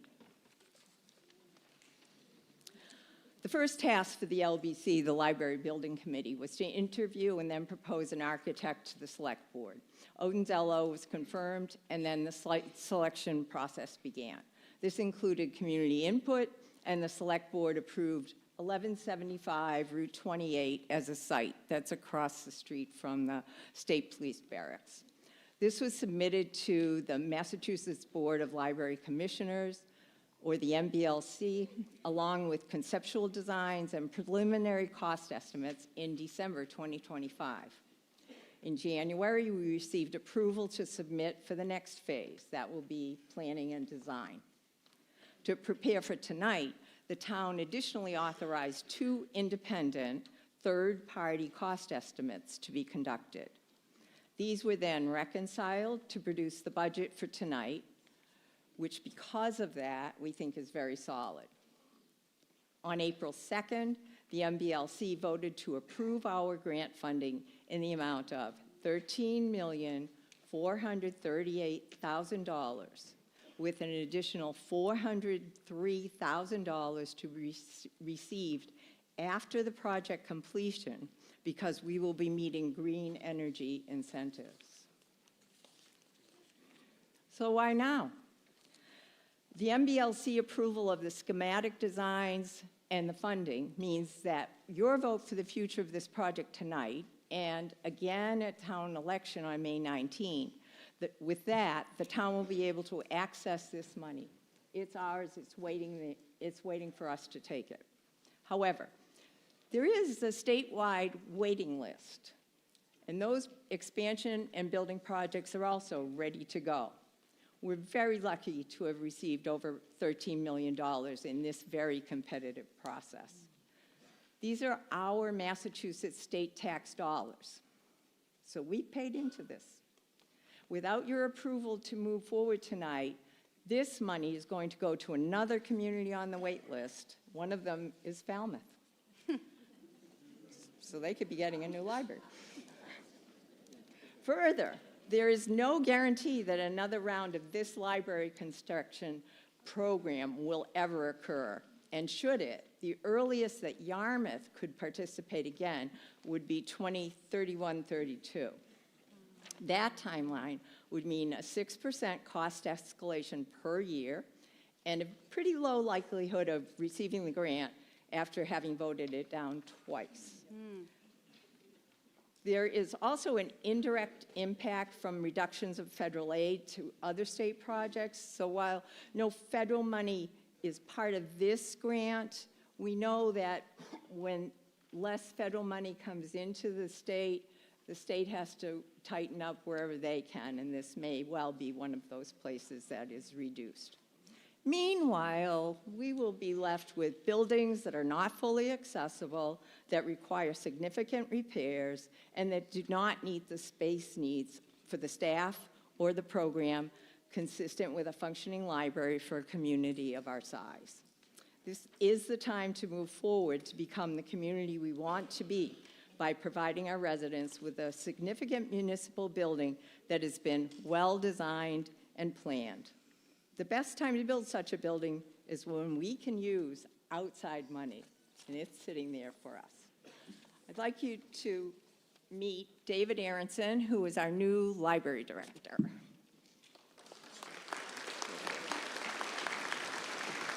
Thank you, Judy. And thank you all for coming tonight. I just wanted to say one more thing about the grant itself. As Judy said, there's no federal money in this grant, so there's no concern about changes in funding. The grant is also an award that is given to the town by the Commonwealth, so it's a not to exceed, it's an earmarked disbursement. It's not subject to any kind of clawing back or anything like that throughout the process. And also, just so people understand a little bit about the process and why we're here tonight, the state kind of sets all the parameters as far as the timing of the applications, when the money has to be accepted. The town has to formally vote to accept everything and in fact sign the contract by the end of the fiscal year on June 30th. So that's why we're following the process in this time frame. So just to talk about, some of the studies and whatnot that have been done, the need for, the question of what the town's library needs are and what needs to be done to address their shortfalls has been repeatedly evaluated over almost 40 years, going back to 1989, before the libraries were consolidated under the town's umbrella. Then as now, studies show that the existing library facilities were undersized for the population of the town. As Judy mentioned, both libraries are older buildings that will require substantial maintenance and repair to remain usable. Should the project not move forward, the work will need to be funded by fiscal year to fiscal year capital appropriations. Some of the work that we know about just from a very basic evaluation are things like periodic leaks, rotted trim, uneven floors, mechanical systems. And obviously, as older buildings, both of these buildings do not meet current accessibility standards. Next slide. So why do we need a new library?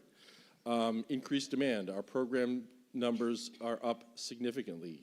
Children's programming between fiscal year 23 and fiscal year 25, attendance almost doubled. Visitors to the library have gone up from 94,414 in fiscal 23 to 113,203 in fiscal 25. And just on a practical level, because of the facilities that we have, we're seeing demands for things like space for Zoom calls, space for meetings, small meetings and things like that, that we're not able to accommodate in our present facilities. In terms of space limitations, as many of you know, there's only one meeting room between both libraries. As a result, we have to stagger our programming. We can't have simultaneous kids and adults programs, and sometimes, we have to build and buffer things, whatever. That also creates a situation where we have limited public access to the meeting rooms, which is something that we've seen a real community demand for, community groups looking for a place to meet. We're often not able to provide that, and because, it comes at a cost to library programming. We are severely space constrained in terms of our collections. And as many of you know, in the summer, the parking is very, very difficult. So those are all challenges. Speaking to accessibility, the current facilities have been retrofitted to make them accessible, but they're certainly not up to modern standards. Patrons need to use stairs or an elevator to access all programming that are done in our meeting room and the children's room at the South Yarmouth Library. And, aisles and doorways are narrow, which is very challenging for patrons with mobility concerns. And then, our technology is also retrofitted, so we don't have the same kinds of facilities that a modern library would have. Okay, next slide, please. So a new library would provide multiple meeting and study rooms so the community can have space together, meet in small groups or work independently. The design includes, as you'll see, individual study rooms, small group rooms, and larger meeting rooms. It would be fully accessible, designed with all of the, to meet modern standards and with, modern accessibility improvements. It would support technology needs, not only for patrons using in the building, but it would allow us to expand our outreach by doing a lot more technology programming in terms of education and other related things. It would provide adequate shelving for the library's collection of books, media, and space, and it would allow us to expand our collections of library of things and other related things. Ample and sufficient staff workspace, we're very space constrained, and contemporary infrastructure and efficient building systems. I'm going to hand it over to Vice Chair Tom Pendleton. Good evening, everyone. Thanks for coming out. A couple of things we're going to talk about in the next set of slides is, one, the timeline on the project. Sorry. The next set of slides, we're going to talk about several distinct things. One is the timeline. Two is the actual physical layout of the building and its location. And two are some really stunning renditions and concept drawings on the library. As you can see by this timeline, we're at the beginning. When this project's approved, we will go into architect and engineering design services, and then the bid process will take about 2 months, the construction phase about 18 months. So we're looking at really 32 months from beginning to end of this project, with the doors opening for the new library sometime in 2029. You can go to the next slide, Amy. So one of the charges for our committee was to find a site. We initially looked at the Simpkins Field or the Joshua Sears Field, which is adjacent to the MacArthur School, and it turns out we could not use that site, so we moved over to the northeast corner, directly behind, or not directly behind, but close to the MacArthur School, and Route 28, just to orient you, is along that top section of the slide. So you're looking at Route 28, and the library's in that wooded corner, in that northeast corner of the project. You can go. Oh, can you go back just one? One of the great things about this project is we're going to increase the parking lot size, enhancement parking for both the school and the library. So the school, the MacArthur School, will get some new parking, and the circulation for the buses coming into the school and to the library, you'll get better circulation and drop-off points. So this is the physical layout of the building, and it's divided into 3 distinct wings. And at the top wing is the adult section of the library. And in that adult section, you're going to find several, at least 6, individual study carrels for people who want to have quiet space. You'll have some study carrels that will accommodate 4 to 5 people in those study carrels. You will also have direct sight lines from the circulation decks in the library The circulation desk can see all the way down to the end of the adult wing. Behind the circulation desk, you have the staffing offices. Down in the bottom wing of the library is going to be the new community area, where you'll have a community room that can accommodate about 115 people. You'll have also a separate classroom that it can accommodate 10 to 15 people who want to have a special class. And that community wing will be accessible off hours, so you can close off the rest of the library and still have access to the community wing. And then the teen wing and the children's wing going out into that nice wooded area. And the circulation desk for the teens is there, and they're going to have access and sight lines throughout the whole wing. And then a lobby, of course, coming in from the parking lot, and we'll see some renditions of that. You can go to the next slide. So this is looking from the parking lot, looking at the community wing of the library, very open. The entrance to the library is down in that corner down there. Amy, you can go. Another view of the Yarmouth Public Library.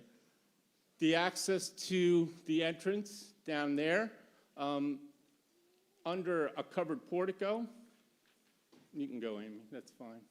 And this is the entrance. This is the entrance to the library. You can see going down, you can see down the adult wing all the way, the children's wing to the left, and the teen room just to that right-hand side. And the teens will have separate space so they can be left alone. You know how teens, they like to have their little private space. And our lovely children will be getting out of the basement of the South Yarmouth Library.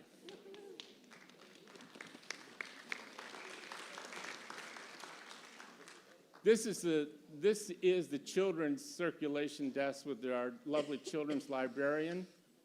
Looking down, you can see, again, she has perfect sight lines all the way down the wing of the building, and a separate kind of STEM area for projects and classroom work with children and teens. Amy? And this is at the very end of the adult wing, looking out at that lovely wooded area. Perfect place to sit and read. You also have outdoor porches, outdoor access during nice warm months, times they can walk outside, they can read and sit outside. Go ahead, Amy. The children's wing has the same deal. They have a porch on the outside where they can sit. The kids can go out and sit outside and read when it's a nice warm day. This is the community wing of the library. Again, it seats about 115 people. It has separate access after hours. It's very open and airy. Amy? This is a view from 28, looking at the children's library, the children's wing to the right, the adult wing to the left. There will be a crosswalk will be created to come across from Town Hall or the police barracks, if you happen to be visiting the police barracks, if you want to do that. You can see the outdoor porches on both sides where you can come outside and read. Amy? This is the same view at night. I think it's a stunning view, well lit. You can see it. It's a beautiful civic building which this town really wants to have. We really want to have a beautiful, brand new civic building. Amy? This is into that wooded area, and this is the end of the children's wing again with the porch, looking into this nice view of nature. The adult wing back on the top part of the picture. Amy? And I'm going to turn it over to Bob Wittenauer, our town administrator, and he's going to walk you through our numbers.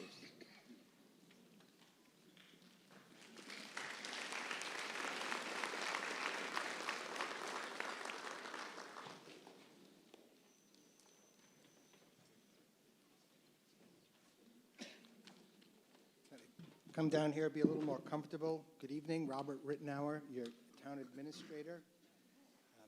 Thank you very much. I'd like to briefly go over, okay. We'll move the mic over. That way, it'll be right in front of my mouth. So we're going to go over briefly some of the financial considerations for this project. I think we're going to need that boiler slide. See if we can get the boiler up. And first, I'd like to thank the building committee for all of their hard work, and Dave Aronson, our new library director, is doing a phenomenal job for the community. And you know, we sincerely have some historic timing for this project, as you've heard. This is a long-standing community need that has been the subject of many years of study and analysis, and we have to give really the special thanks to the select board here in our community for ensuring that that analysis that was completed covered all of the aspects of the project and the studies, and as you've seen, there's been many years of study for the project. Now, we've heard a great deal about the tremendous need for this project, which is well documented, as we don't have an adequate library facility for our community size currently. But clearly, I think the most compelling reason to move forward now with this project is this historically significant state grant award that's associated with it, and also how this project fits in with our other community needs. And let's see if we can get just a little detail on the project costs.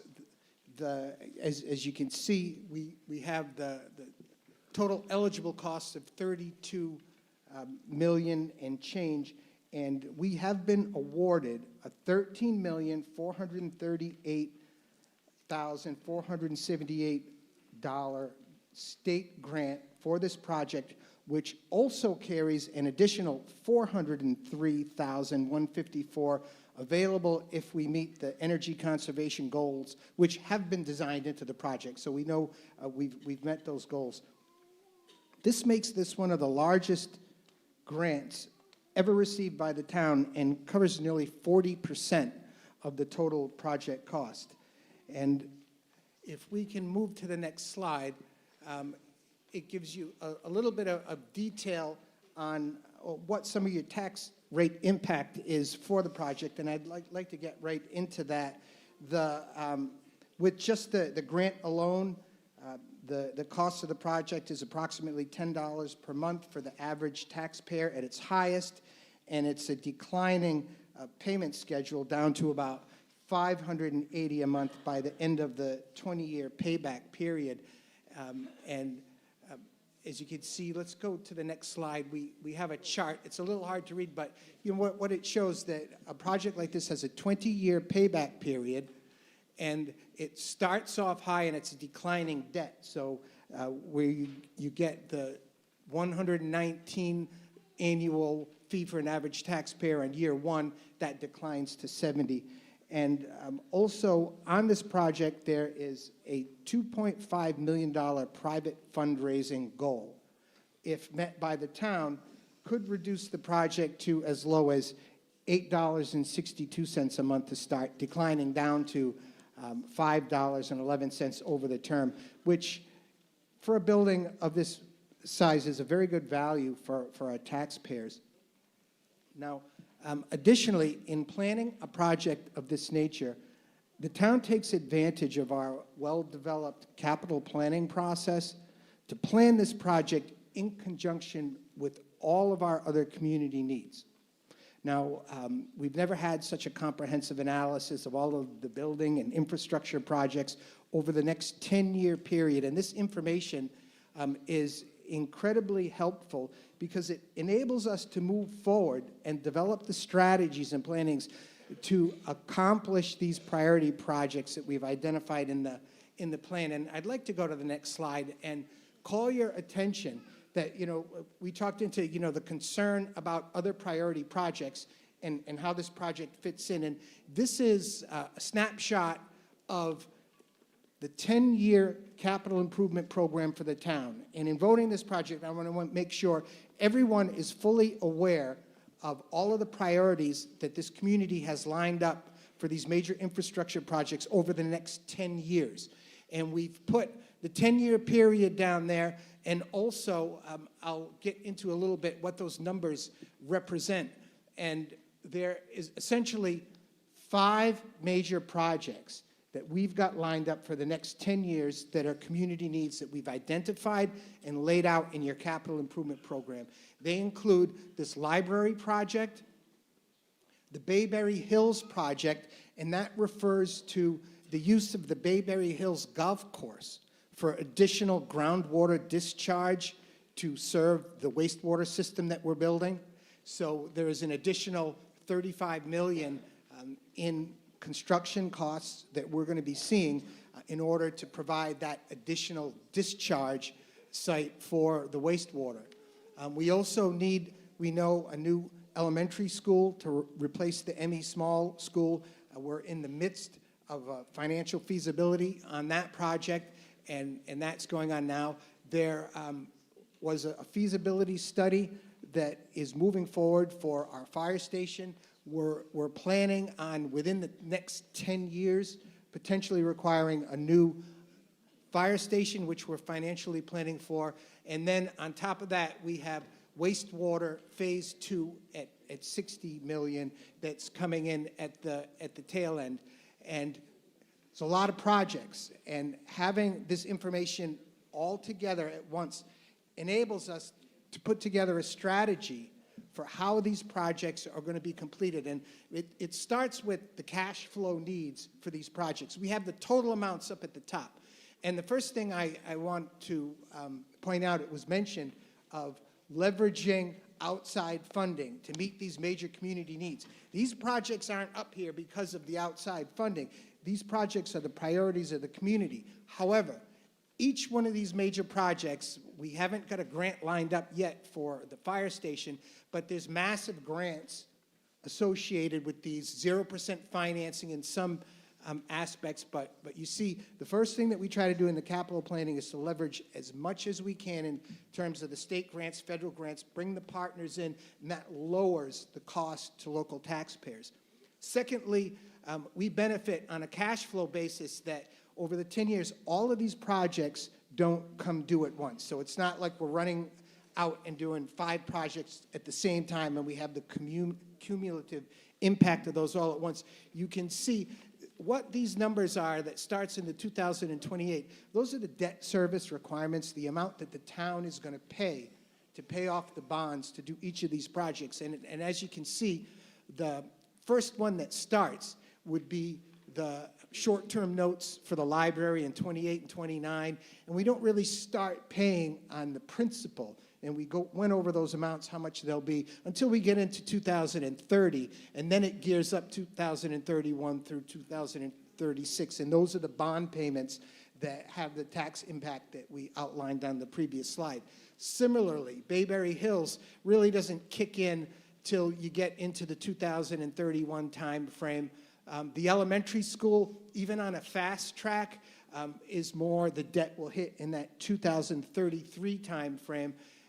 Fire station, a couple of years after that, and wastewater phase 2 is really about several years off, and there's a construction period to that that takes some time. So by the time we start paying off those notes, which that's largely going to be betterment-oriented debt to connect new homes to the phase 1 system, that kicks in the 2035-36 time frame.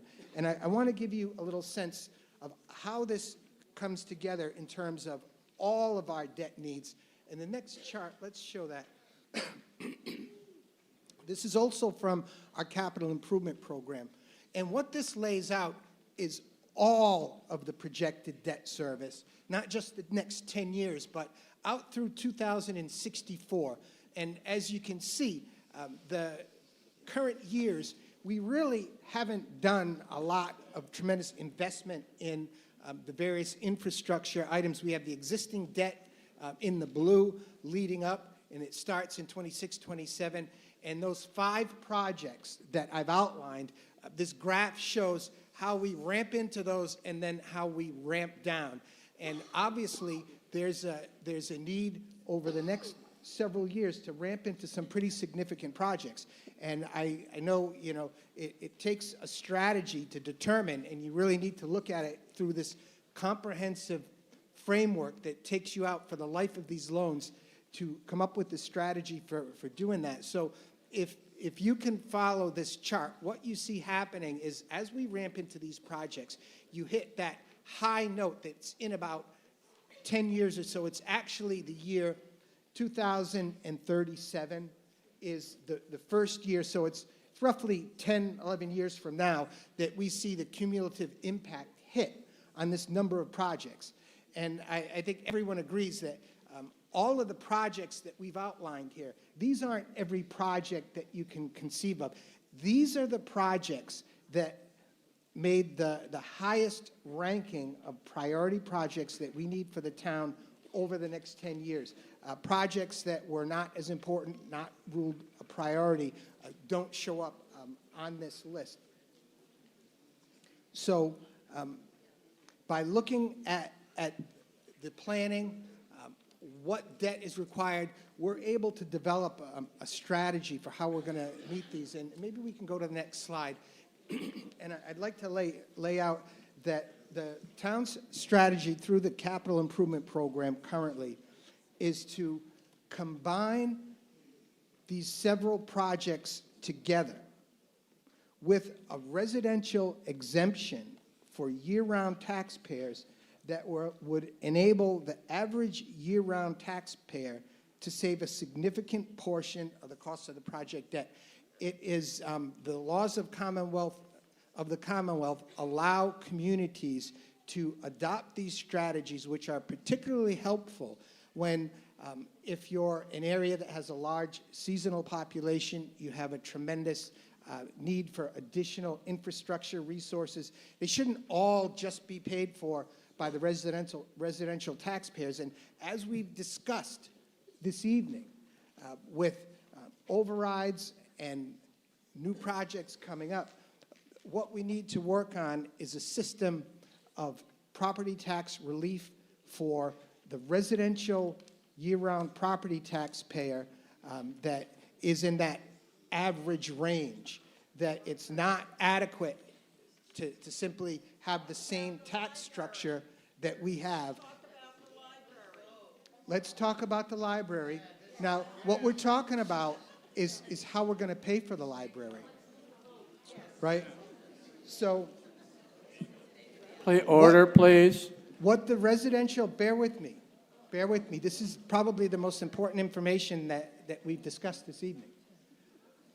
What the residential exemption allows the community to do is for a year-round residential taxpayer that we can exempt anywhere from 10% up to 50% on a sliding scale of the value of your residential property in order to provide property tax relief. And that is the strategy that the capital improvement program recommends so that we can afford having the new library, but also the other projects that we've outlined. And I want to show you how that works. If you take not just the library, we've talked about exactly how much the library costs, but put that in the context of the other needs of the town. And that was what the concern was expressed, I know, by the Finance Committee, is how do you fund all of the projects at once and not just one and leave the other one out.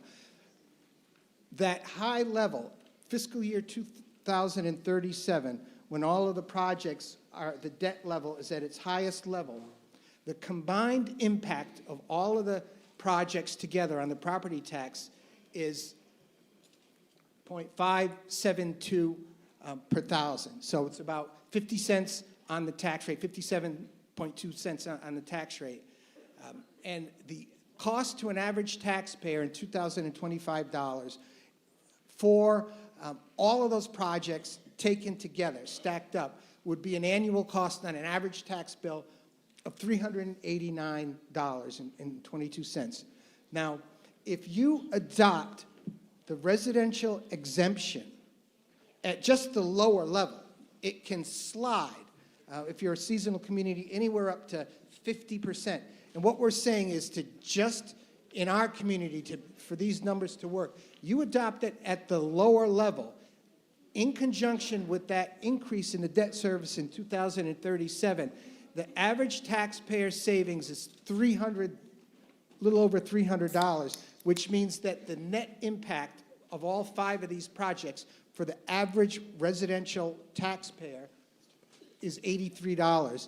And what it does, it's a system that we can put in place in order to fund the infrastructure that we need, all of these projects that have been delayed for many years, without having that we've talked about this evening, the cumulative impact on the average residential taxpayer.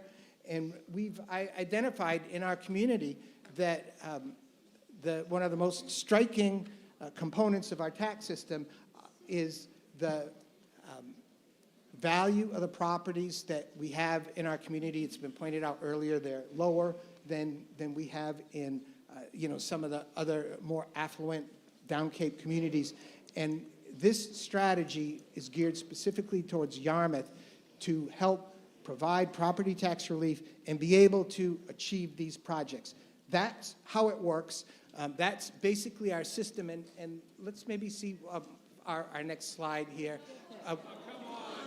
We want to show the town of Yarmouth, right? I'll defer to the audience. Is there a way to cut to the chase here? Yeah. Well, I think maybe we've led to the questions portion of it.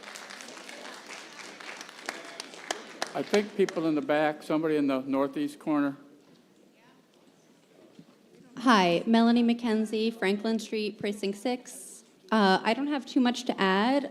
There was a really good presentation by the town administrator and the library director, as well as the head of the Library Building Commission. Something that I just want to point out about a current lack of our library facilities. We currently have 2 town-funded library facilities.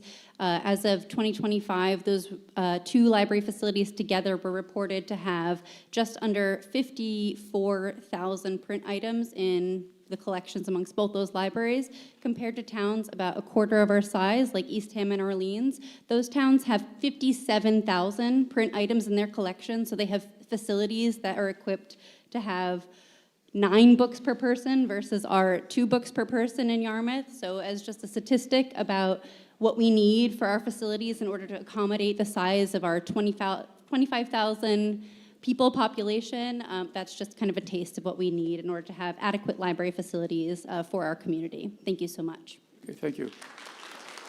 I think you were here. Yeah, go ahead. Identify yourself, even if you've spoken before. Pamela Phipps, Precinct 2. To our town administrator, I want you to know you did a fine job.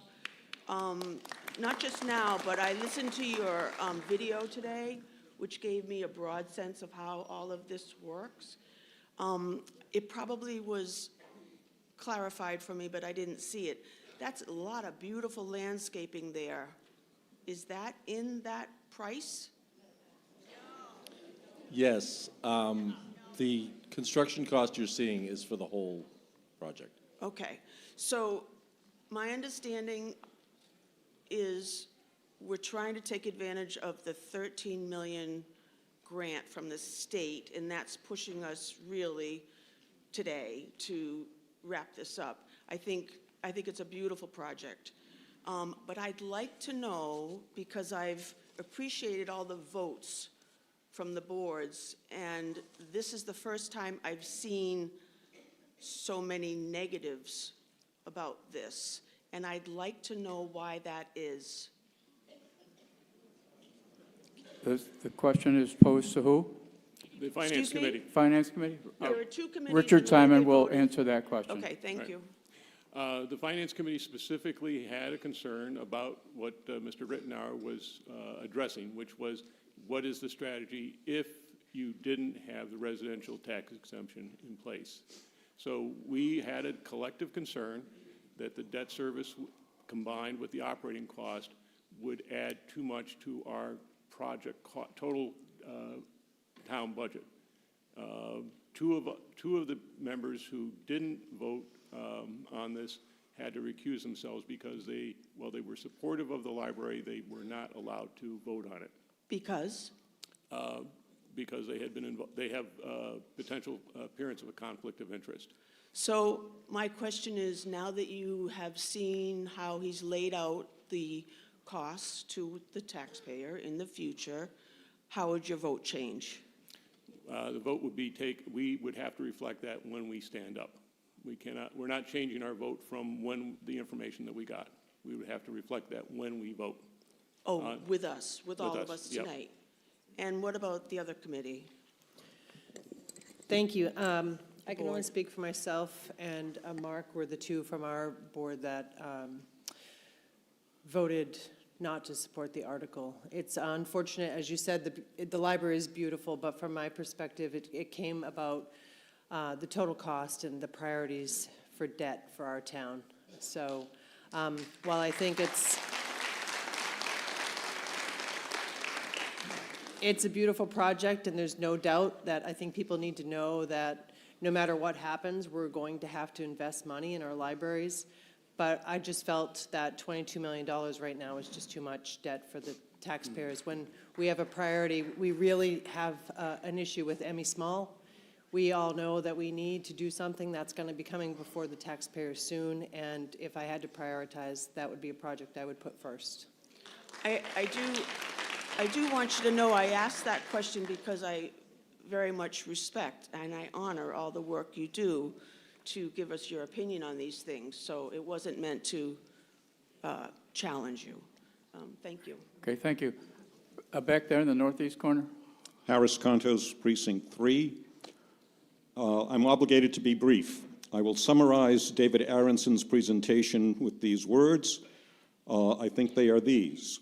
He was essentially saying, I can't give this town what it needs with what we've got. With Mr. Rittenauer's presentation, I can show you what you can get for $10 a month. I think I can spring for that. The other thing is, the importance of the library in a community hasn't been much stressed here, but I will provide an example that I found stunning. During World War II, in the siege of Stalingrad, a brutal 900-day affair, the Communist Party elders made it a point to keep the library open because it was critical to the life of the community. The importance of libraries goes back even further to the establishment of the Great Library in Alexandria in antiquity. What we are facing here is that antiquity is becoming a defining characteristic of our library services. We can do better, we need to do better. A word about taxes. Of course, it's within this country's DNA. Who was it? Was it Patrick Henry who said no taxation without representation? Well, there's another famous American who also said something about taxes, but it's less familiar. It was Oliver Wendell Holmes who said, "It does not bother me to pay taxes. With them I buy civilization." I can think of no better expression of civilization than a public library. I ask you to vote in the affirmative here tonight and at the polling booth May 19th. Thank you. Thank you. In the back, Mr. Holcomb, were you in the library? Yes, thank you. Norm Holcomb, Precinct 1. First of all, Mr. Rittenauer talked about a $380 residential exemption. Was that the number, 300 per year residential exemption? What was the number, Mr. Rittenauer? Okay, $306. So has the select board considered that previously? And if so, why hasn't it been enacted? So you're saving us that money already.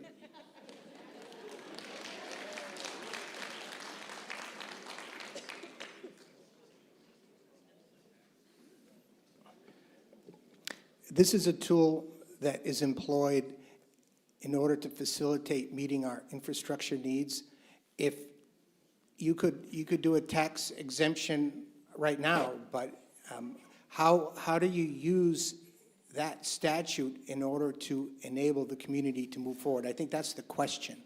So if every taxpayer and residential taxpayer in town saves $306, who's going to pay that? Somebody's got to pick up the tab. Who's going to pick up the tab? The residential exemption shifts the tax burden to the non-resident taxpayers as well as properties that are valued extremely higher. So there's a So break it's going to point. shift 300, I don't know, what's the total amount for, total dollar amount? So how much is going to be shifted to higher value properties?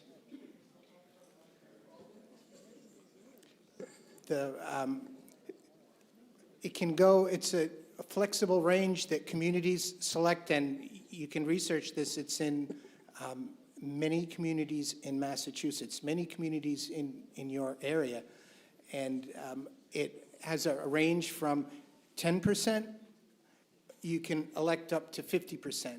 In our situation, the recommendation through the Capitol is to take the lowest amount, and the impact is, again, if the state system goes up to 50% on these, and we're down at 10%, it's the lowest impact. Who are we going to drive out of town?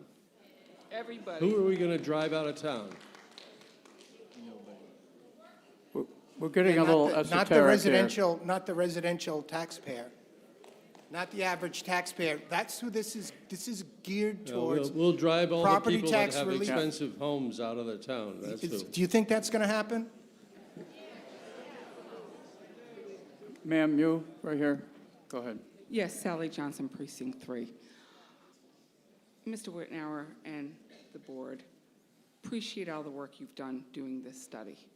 However, that's an eyesore of a building for this town that has quintessential values and beautiful properties, and you're making it look like a city. We're a town.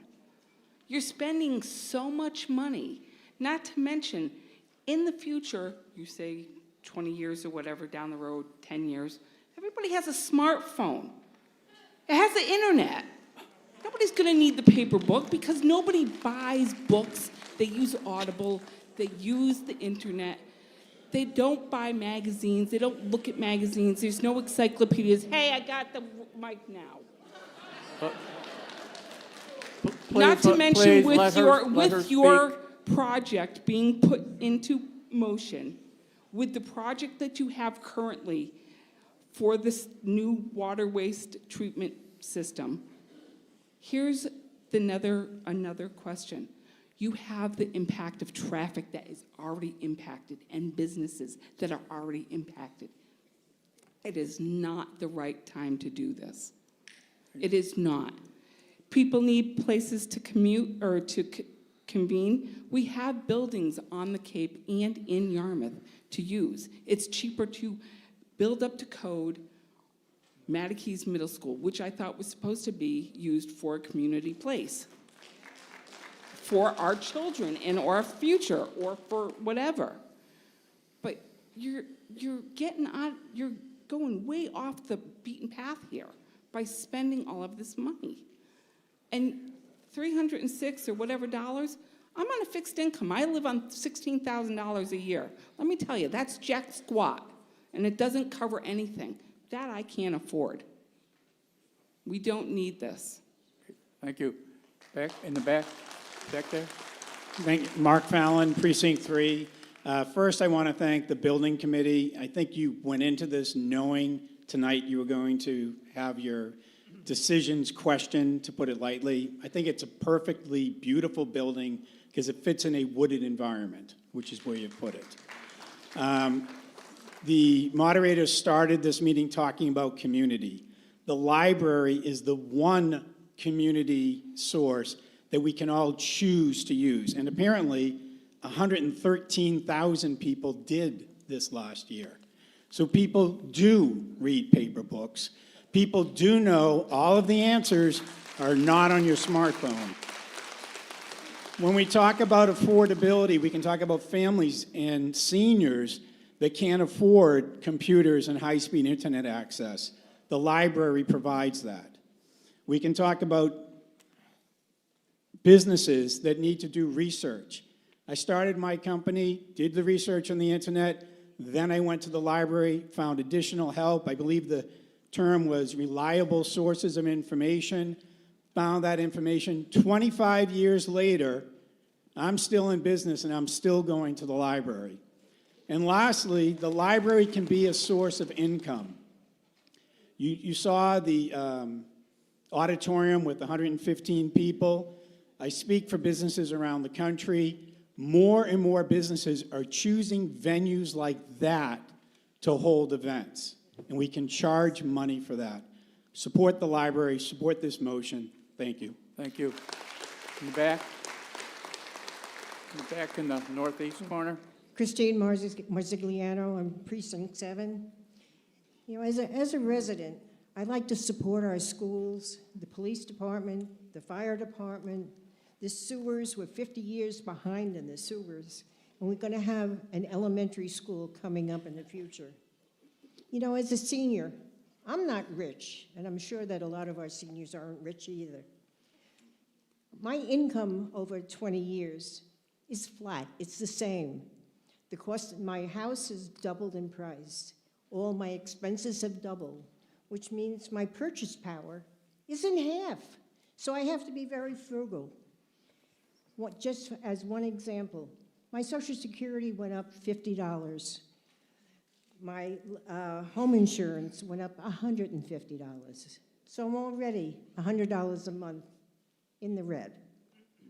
So we need to be very frugal in our budgets. The town needs to be frugal. Our libraries are alive and well and are serving our residents. If upgrades are needed, I would rather see a proposal for upgrades rather than $22 million for a new library.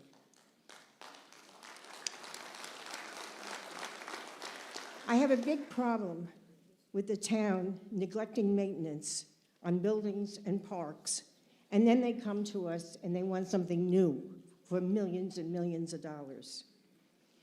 If the building, the South Yarmouth Library, needs improvements, a lot of these improvements can be gotten through CPA grants. I helped the Yarmouth Port Library file several improvements. They put in new windows. We need a new HIVAC system. The front bricks needed to be repointed. All of these were covered with CPA grants. And for the 10 years that I served on CPA, the town never came for any improvements on the South Yarmouth Library. We don't need a new library. We only need an upgraded present one. And I urge everyone to vote no on the proposed $22 million project. Let's use this money for the new grade school coming up in the future. Thank you. Ma'am. Ma'am. My name is Linda Bryant, and I'm in precinct number 2. I want to let you know that I think this is beautiful. This is a town-size library. This is not city size. I've lived in cities with huge 4-story libraries. This is exactly what we need. I have been into the South Yarmouth Library 2 or 3 times, and it's real. I've gone to meetings in the basement. They're really depressing, just going into the building. There's no room to move around in the library. I've got hundreds of books that I want to donate that are genealogy and colonial history, and there's no place to put them. I'm hoping the new library can use them. But I went to the meeting at the Yarmouth Senior Center 2 or 3 weeks ago and heard pretty much this before, and was really impressed with how well they organized their planning and their funding and their sources and everything. You know, I've lived a long life with my share of financial strains. Had a husband who took me through bankruptcy and divorce at the same time, so I know how to budget. So I think what they've done has done a lot toward this town, and I'm so pleased that we're going to move into the 21st century with this building. Thank you. Sir in the back. My name is John DeLaso, Precinct 6. I talked to a number of my neighbors about this. I feel informed beyond my own views and opinions. The first observation I'd make tonight is that we have leadership in the town that's been asked to look at this and to study it and render a judgment. The Finance Committee, which is really trying to do their very best for all of us, has looked at this and made a judgment that it's not affordable. The select board is split. Everybody involved here is sincere. They're trying to do the right thing. But when we ask people, intelligent, learned people, to look at a problem over time, and they do, and we choose to ignore their opinion, you have to question, why are we doing that? A library would be a nice thing. There's no question about it. I might want to have a Ferrari and a Bentley. Nice thing. Can't afford it.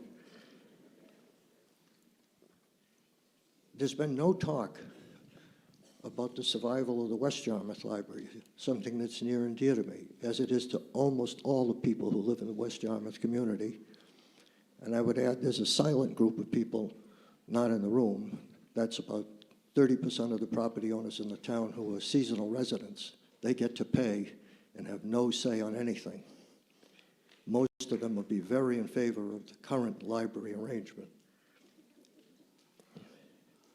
When we look, I'm not a financier per se, but I took a good look at the 2025 annual report. We're looking at an aggregate debt. My arithmetic could be off a little bit, but with the $207 million bond obligation for the sewers and outstanding unpaid bonds for the tech school, the school we're in right tonight, the DPW facility, water commitments, et cetera, I come up with around $280, $290 million worth of debt right now. So when I was a boy, I learned a little bit about the donkey and the carrot. Once upon a time, I'm told that if you had a cart and it was pulled by a donkey, you took a long pole and you put a carrot on a string and you put it out in front of the donkey. And that donkey would pull that cart all over the place. So what the Commonwealth of Massachusetts is doing is they put the carrot out there and they're encouraging the town of Yarmouth to go over the financial cliff. It's not that this isn't a nice thing. We can debate whether it's the right architecture for the town or not. I think, like most of us, before we buy a new car, we have to say to ourselves, can we afford it? And what I'm hearing from the leadership of the town is this is not the time, despite, if you will, the offering from the Commonwealth. So I just ask that everybody recognize that there are well-intentioned people, and I don't question the motivations of the library people, but I think if we're going to be serious about water infrastructure, 2 years from now, we're going to have a pipe down 28 and a treatment plant. And a teeny number of homes will be reached. And we're looking at a spreadsheet tonight that talks about getting to the homes with the sewers in 8 or 10 more years. My priority would be that we use resources to start sewering the town. I hate to cut you off. I think you made your point. Thank you. Thank you. I think we have someone over here. Could I just speak to one thing? Yes, hello? Let's get this question first, and then we'll go to you, David. Yeah, Yes? yeah. Janice Henderson, longtime West Yarmouth resident, born and raised. Watched my library, thank you. Walked to my library, still in good shape. We have 3 libraries in the town of Yarmouth. And I'm all for fixing up old stuff. I'm fixing up this old stuff, and it's not easy. We don't need to spend all that money on a new library when we have 3 libraries. And now, what's going to happen to the 3 libraries? Nobody's going to take care of them because now we got a brand new library which needs maintenance. And it's not in a wooded area like that. I know the area very well. You're going to plant all those trees, which cost money. You know, I don't understand. Okay. I don't understand the craziness with people spending millions of dollars here, there, everywhere. It's out of control in this country. It's out of control in the state. And it's out of control in the town of Yarmouth. Thank you. Actually, and I hear you. I'm going to try to limit the discussions to either questions or, you know, your advocacy or your opposition is clear as a bell. And I'd like to ask that we keep those as brief as possible. If we have questions, that's a different story. Mr. Aronson wanted to make a comment on the last question. Yeah, so I just wanted, the whole issue of West Yarmouth has come up several times. I just wanted to make it clear that the Select Board has made keeping that facility open a priority. Obviously, you know, how that unfolds will be revealed in time, but I realize that's a concern for many of you, and I just wanted to be clear about that. Ma'am? Mary Jane Zanakis, South Yarmouth. I just want to say that the library is the only place you can go. You can go inside and not have to spend any money.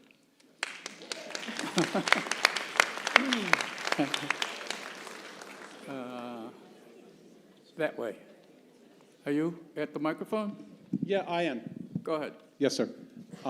My name is Jim Wolf. I am a Yarmouth Port resident, and I love libraries. Part of my career, I was a storyteller, and I went to all the libraries on the Cape.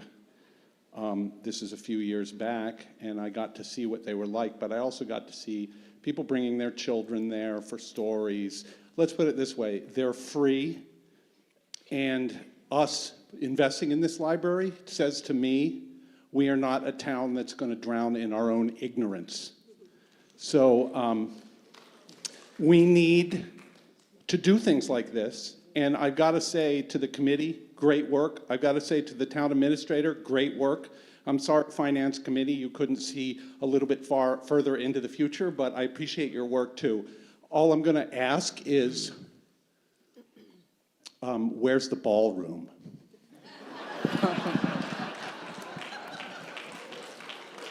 Hey. Sir? Yes, Jim Logan, Precinct 3. I will end this with a question for everyone.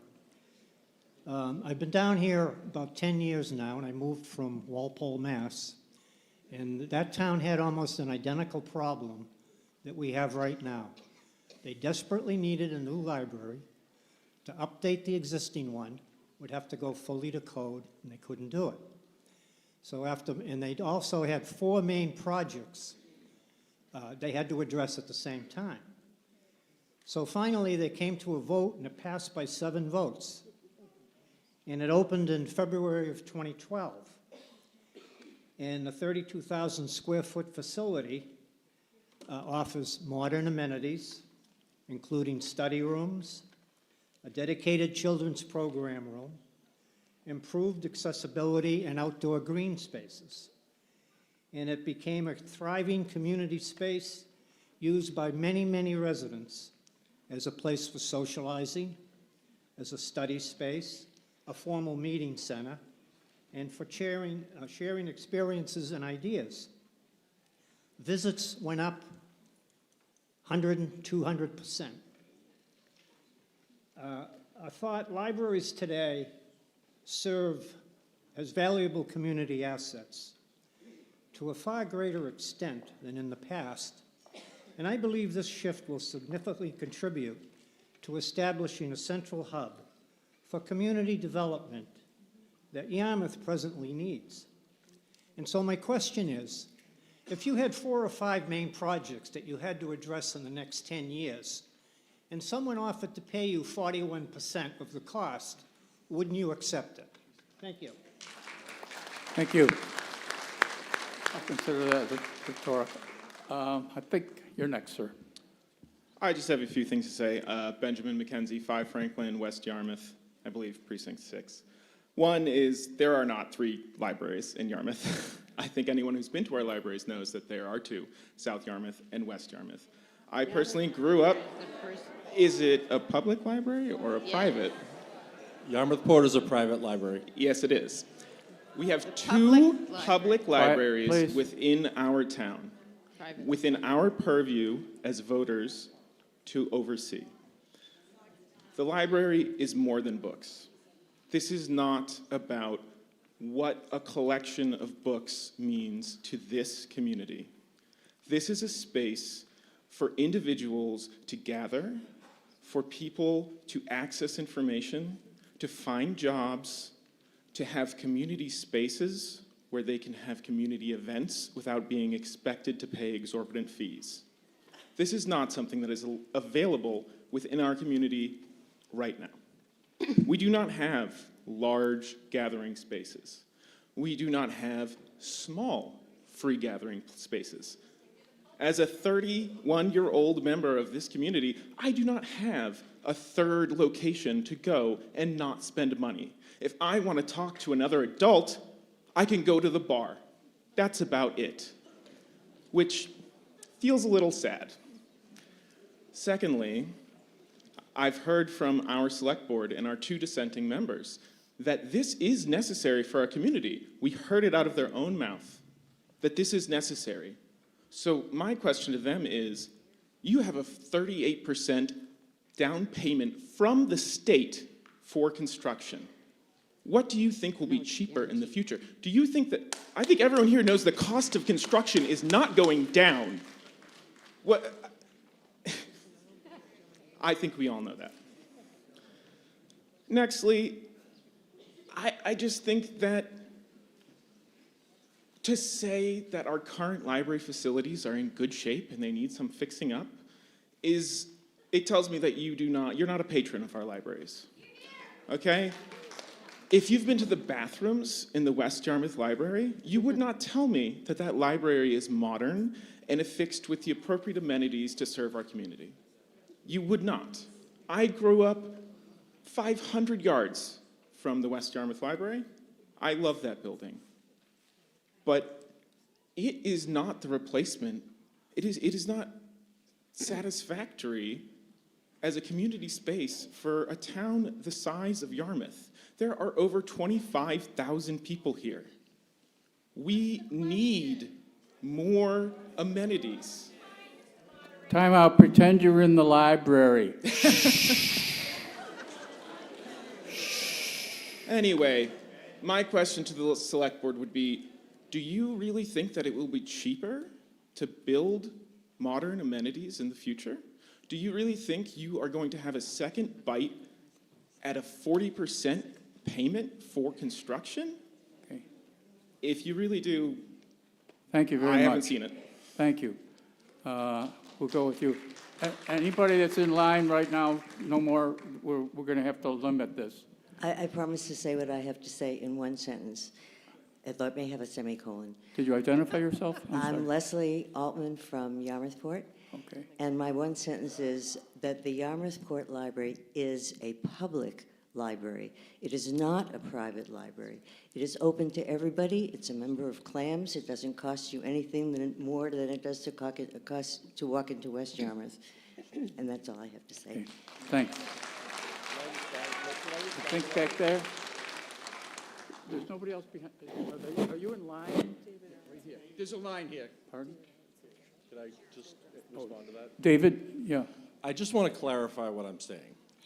There is a difference between a public library that is a municipal department, which the Yarmouth Town Libraries consist of the West Yarmouth Library and the South Yarmouth Library.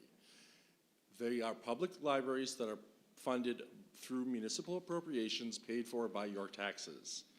Yarmouth Port is a privately funded library. Yes, it is open to the public, but it is run by a foundation, and that is what supports it. Your tax dollars do not support the operations of, directly support the operations of the Yarmouth Port Library. Okay. Thank you. Back there. Thank you. Hi, everyone. I'm Jane Kane, Precinct 7, retired library director. I just thought I would like to clarify some of the confusion or fill in some of the blanks on this library project. Also, David, we do pay a little stipend to Yarmouth Port. That was part of the agreement in 2008. But that's a different story. But it is a public library, privately funded. So a little past history. The town had a design grant in hand from the state in 2004. That was the result of a winning application started in 1999. That article failed at the time by 33 votes. So we were close then. 22 years have gone by with no significant improvements to the library buildings. Lots of study and planning to support where we are tonight. I became library director here in Yarmouth in early 2014, and we applied for a grant from the state in 2024. So 10 years went by to get us to that point. We were delighted to be chosen.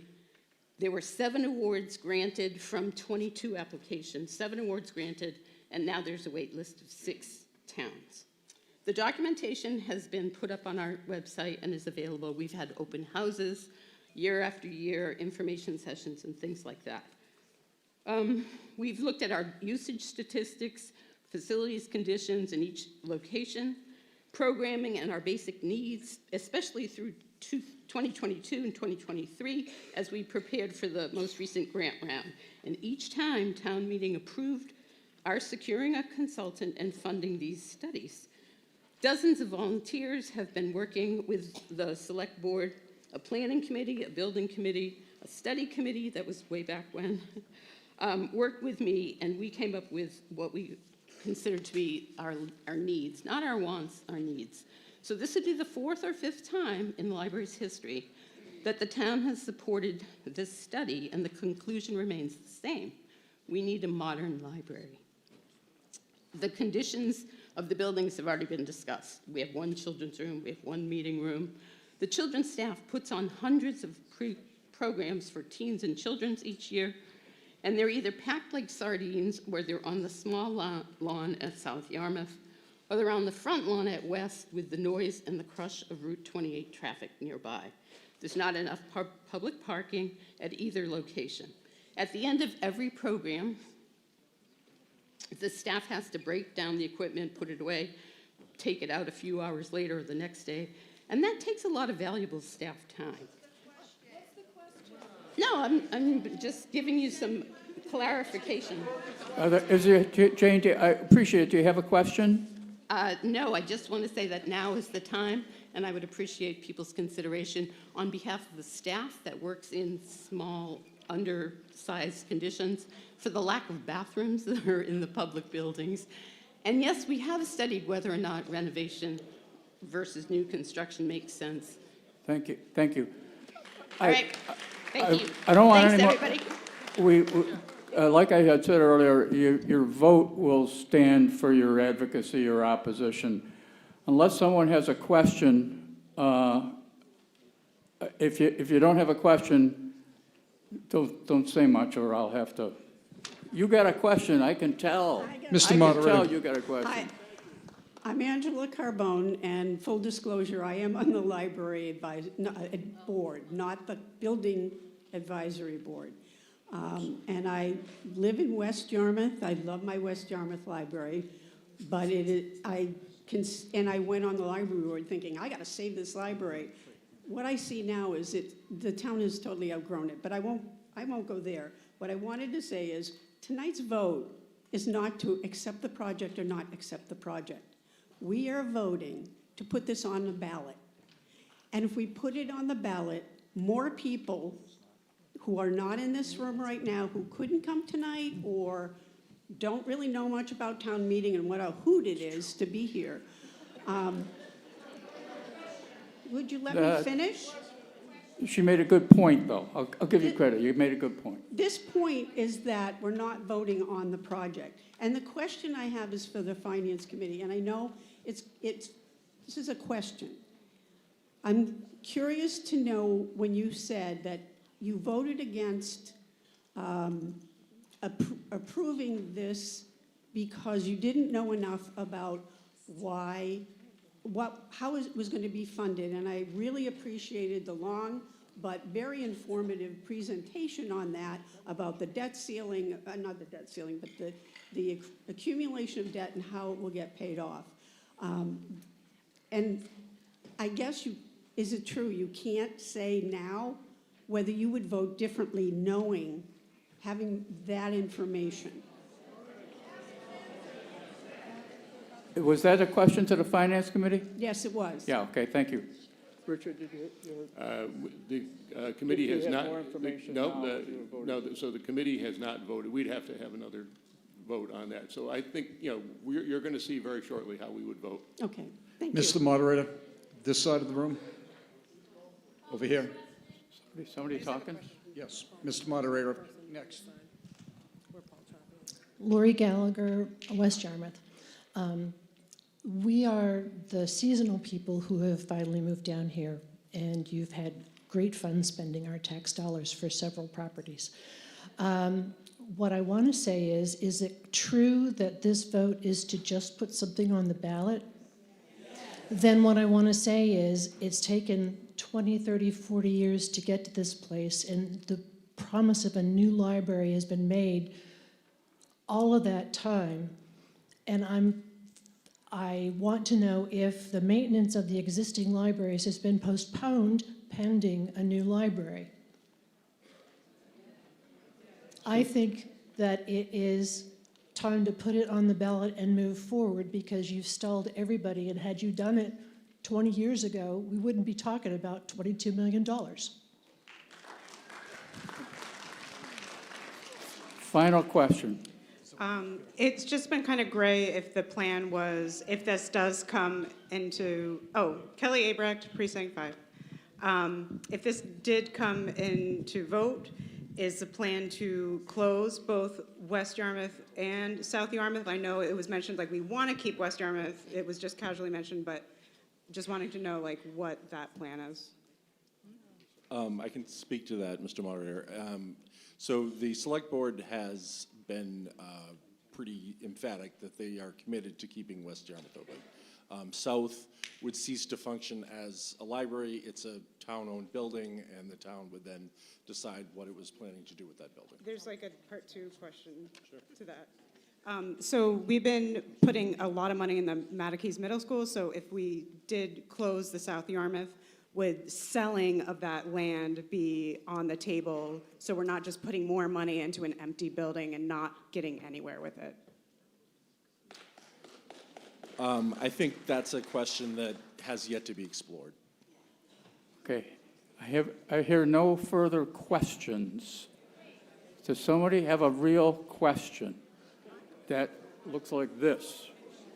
Go ahead. Kim Berner, South Yarmouth.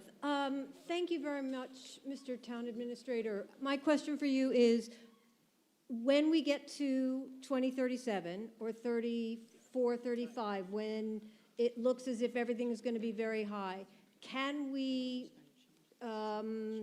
believe that we are going to use this tax break that you've told us about? Like, so if we put this on the ballot, let the whole town decide, if it gets voted in, and we have all these expenses coming, will we use this? Can we feel assured that we will have this? I just want to say that I think in terms of that would be something that would have to be approved by a future town meeting. The board hasn't made any commitment to that yet, but no matter what happens, it would have to be approved at a future town meeting. So we can't speak for what will happen at that particular town meeting in some year in the future. But the fact that it's on the table and in our awareness means that we would raise it again? I can say that this board has had brief discussions about it in terms of utilizing it in some way to help offset in the future, but I can't say what a future board might do or a future town meeting. Are there any more questions? Bill Kerwin, Precinct 1. I'll keep it to 60 seconds or less. My question is regarding the nature of the 38% down payment, the grant that we're getting from the state. On March 24th, at the Select Board meeting, Liz Argo stated on record that Yarmouth scored high on the grant because we are a social justice community. Now, that was the same night the 4 of you decided that the voices of 34 people outweighed the voices of 20,000. So I want to know what the nature of this grant is, because now it's suspect in my mind. The grant, so the state has, it is a state-run grant program. It's funded by a state bond. The state sets its parameters based around community size, community need. There are a lot of different factors that go into that. The state holds grant rounds roughly every 5 years. The total sum of the appropriation that is distributed between different communities is determined by a state agency. So there's no social justice requirement for this grant? No, that's not really part of it. No further questions. Thank you. Thank you for the question. You have a question? I have a question. Well, hold on. I've been standing here. I'll rephrase this. Do you have an interrogatory? And you can have a question. I have a question. My name's Michael Maloney, 9 Vineyard Street, South Yarmouth. I'd like to move this question and move to a vote.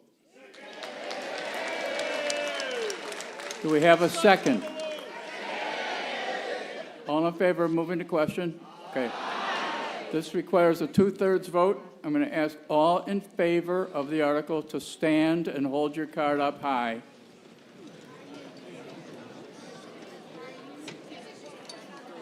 I did say that. Oh. Okay. The calling the question was a 2/3 vote. So I could see that. So, okay, now you can sit down. We may have to, we'll have to figure this out. All opposed to the motion, please stand.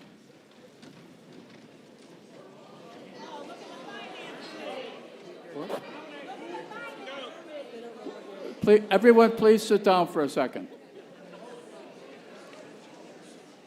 Two possibilities of, everyone will stand if you're in favor of the vote.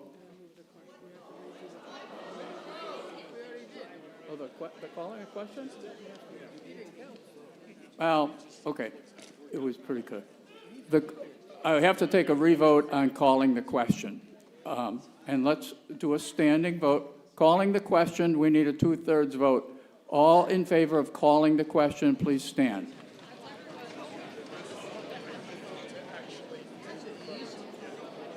Okay.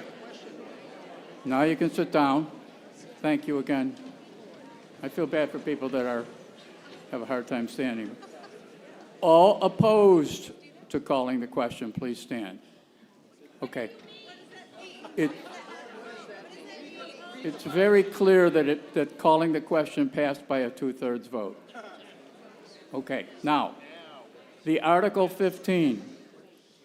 All in favor of Article 15, please stand and raise your card.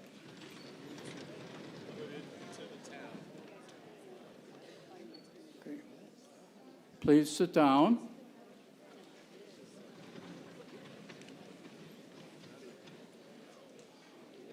All opposed to Article 15, please stand up and raise your card. Okay, we're going to have to do a count because it's a 2/3 vote. It's close by 2/3. It's a majority, but it's not I can't tell. Can the tellers come forward, please? So here's what we do. And we're going to ask you again. This is just like a library. We're going to ask you to do that again, and while you're standing, we'll get to this, while you're standing, we have people called tellers, and the tellers will literally count you, and you have to stay standing in your row until they tell you to sit down. So we're going to do a literal count. We'll get the number of yay votes, and then the number of nay votes, and we'll divide it by 2/3, and we'll see what the numbers come out to. Okay, so we'll ask for your cooperation. That should take about 5 minutes.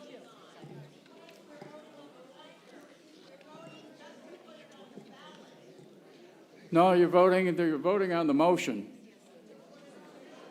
Well,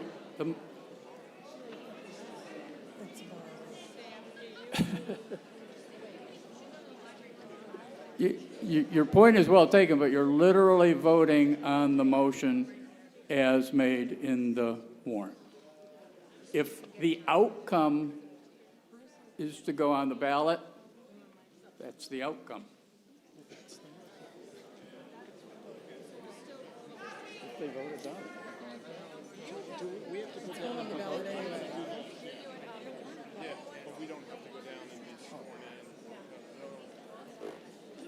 They should have.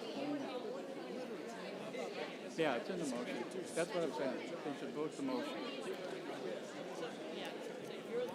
No, I know, but we have to get sworn in, right? No, she's not. Don't swear, nobody. Okay. Yeah. Nah. Swear I will do my job. Okay. I know, but point of clarification, please.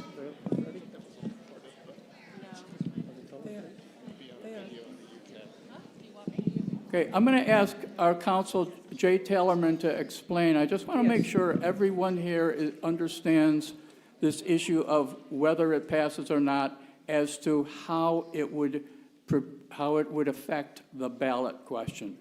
So I'll ask Mr. Taylorman. So the ballot question exists regardless of whether or not this vote either passes or fails. That ballot question is on the ballot. The motion before town meeting is to borrow the necessary money to fund the library, with the borrowing being contingent upon the passage of the ballot question. Both have to be approved in order for the library to move forward. So your vote is to approve the borrowing contingent upon the ballot question passing. So you are voting to approve this library project now. The ballot question also would have to pass in order for the library to proceed.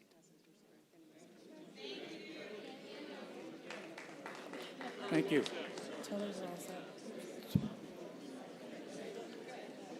all set. Okay, so that we have, I think, 5 tellers, and they're going to count you, and I'm going to ask that you stand, hold your card up, remain standing until the tellers sort of tell you to sit down. So all in favor of Article 15, please stand and hold up your cards.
I'm sorry?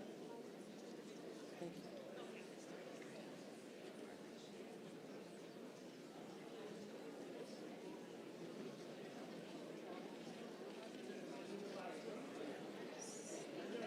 Did you get the stage?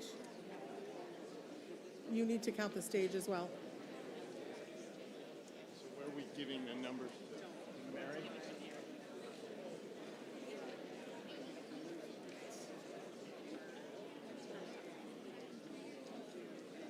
They got you on the other side? So just these 49.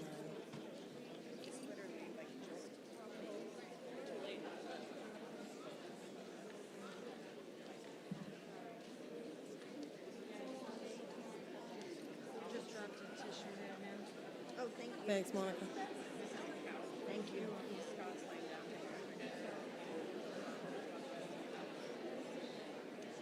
You could have done all the sections by yourself. So organized.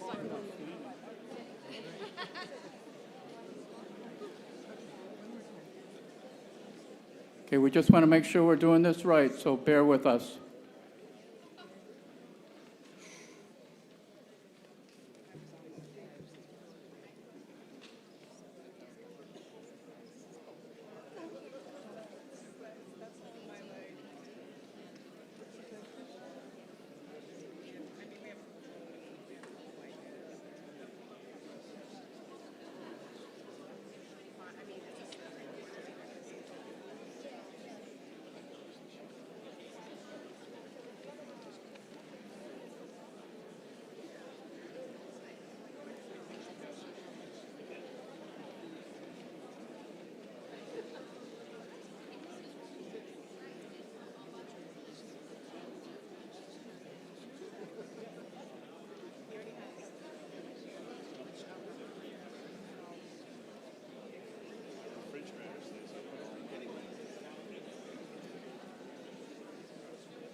So, So you think you have an accurate count?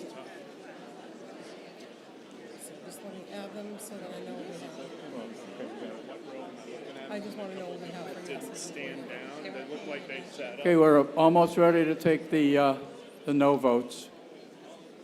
Please stay in your seats.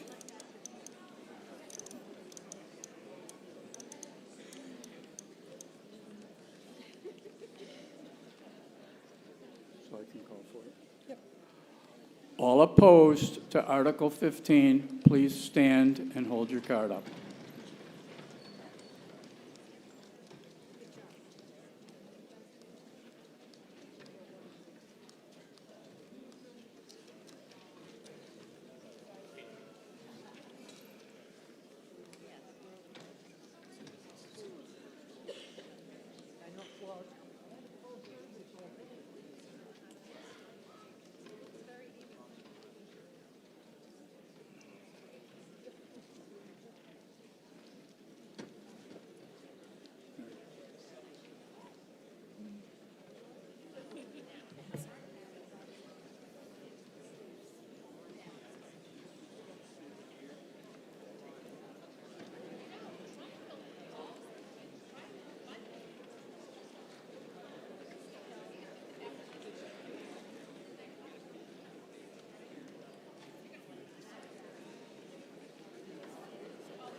Wanda. 17.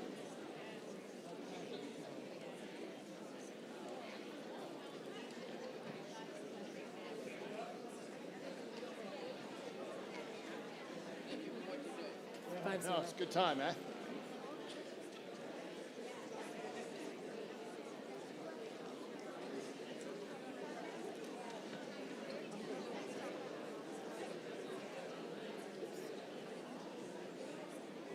He must have got the middle.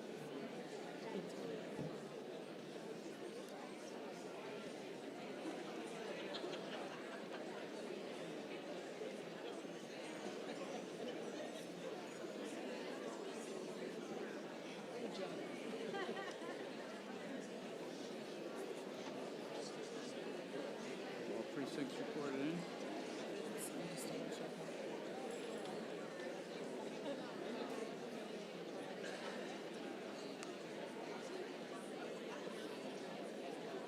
What do you divide by 0.666?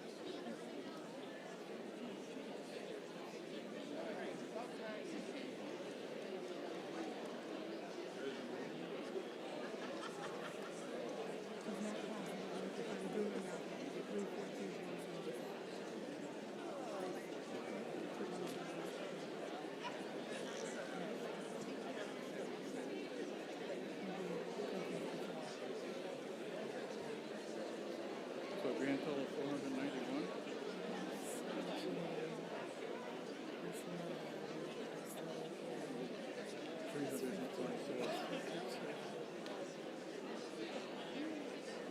Is it 177?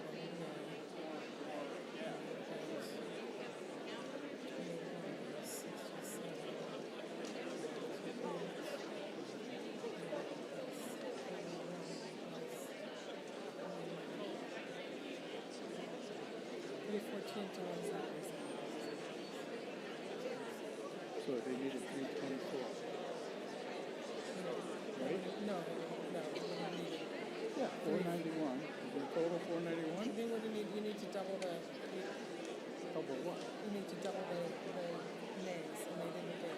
Double the nays. Why double? It's just the easy way to do that.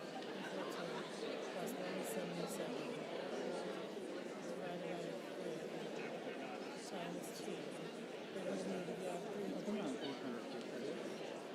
Yeah, they would have needed. When you double it? Never mind, Kenny. You don't understand the way I'm doing it.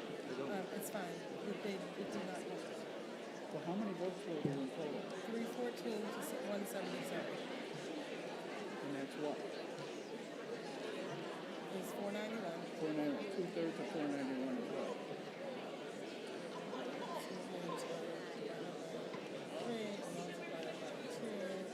Which would be 320. And they got what? Yeah, okay. I'm correct. I'm 20.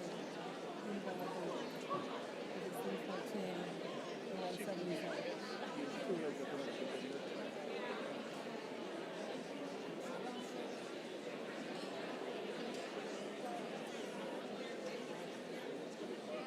Right, if you double the negative, but he doesn't like my doubling the negative math. So he's trying to get the accurate number. You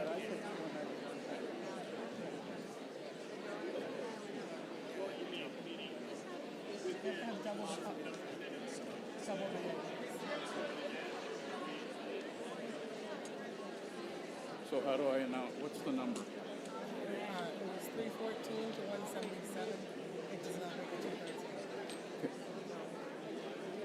The vote is final.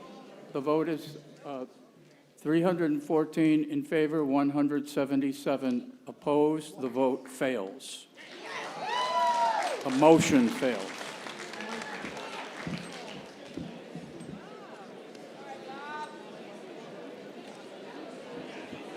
Article 16. Mr. Moderator, I move Article 16 as printed in the warrant. Select Board? Select Board recommends 5-0. Finance Committee? Oh, Planning Board? Anybody here? Mother's coming behind. You take the mic home. Planning Board? Is there anybody here from the Planning Board? Yeah, that's not. Article 16, Planning Board. It's not 16. It's not planning board. It's easements. Community Services. Well, we'll leave it at the Select Board, I guess. Do you want me to explain? What do you mean? Mr. Moderator, would you like me to explain the article? Did the Finance Committee take a vote on Article 16?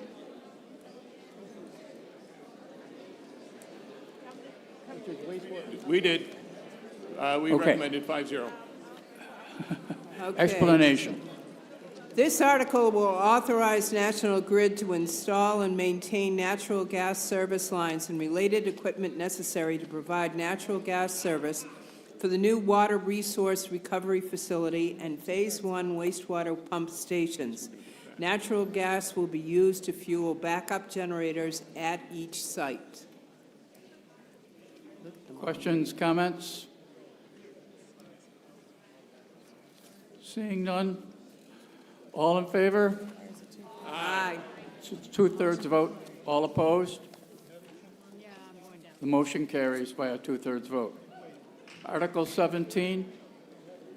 Mr. Moderator, I move that the town appropriate $2,800,000 for the rehabilitation of the equalization tank at the Yarmouth Septic Facility, including all expenses incidental and related thereto, and that to meet this appropriation, the treasurer, with the approval of the Select Board, is authorized to borrow said amount under and pursuant to General Laws, Chapter 44, Section 7, Sub 1, and/or Section 8, Sub 14, or pursuant to any other enabling authority, and to issue bonds or notes of the town thereof. The Select Board and/or Town Administrator are authorized to apply for, accept, and expend any state aid, grants, or other revenue source that may be available for this purpose. Select Board, Select Board recommends 5-0. Finance Committee, Finance Committee recommends 5-0. explanation? The Septic Division Did proposes... somebody second that motion? Yes. Okay. The Explanation. Septic Division proposes to repair the failing equalization tanks at the Yarmouth Septic Treatment Facility. The equalization tanks hold the raw septic before it enters the treatment facility. Raw sewage creates a highly corrosive environment that has resulted in failure of the concrete roof and side walls of the two equalization tanks. Due to the poor condition of the tanks, all traffic, including the septic hauling trucks, have been diverted so as not to put additional strain on the tanks. Extensive repairs to the tanks are necessary to avoid complete failure of the structures. $4.4 million was allocated for this project at the 2025 annual town meeting based on engineers' estimates for rehabilitation of both tanks. However, bid results indicated that the original $4.4 million was not sufficient to proceed with rehabilitation of both tanks. Repair of the first tank is underway, but this additional funding is necessary to complete the second tank. The bond repayment is fully supported by septic revenues.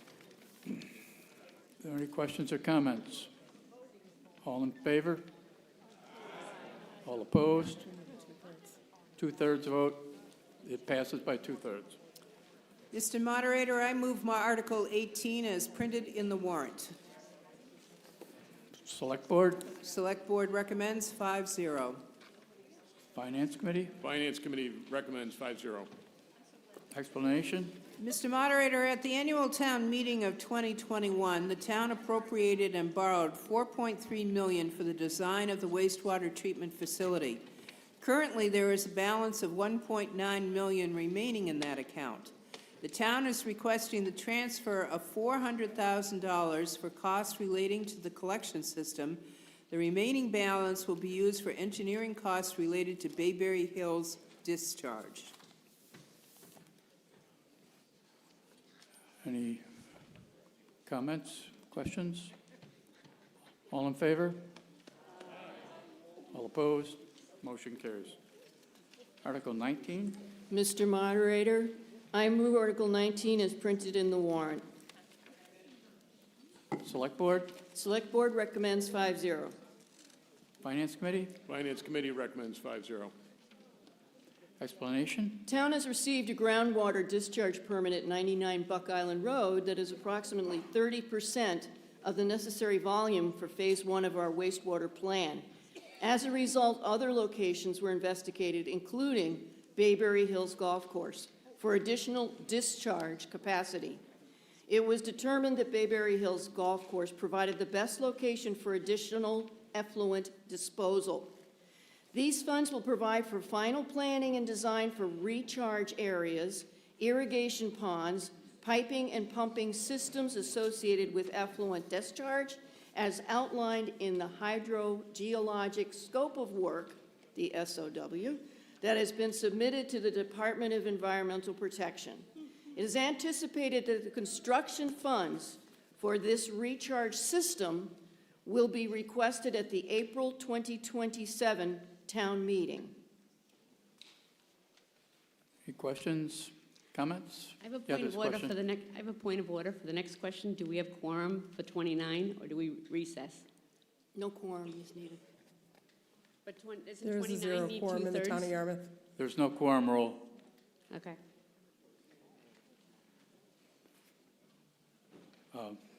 All in favor? Aye.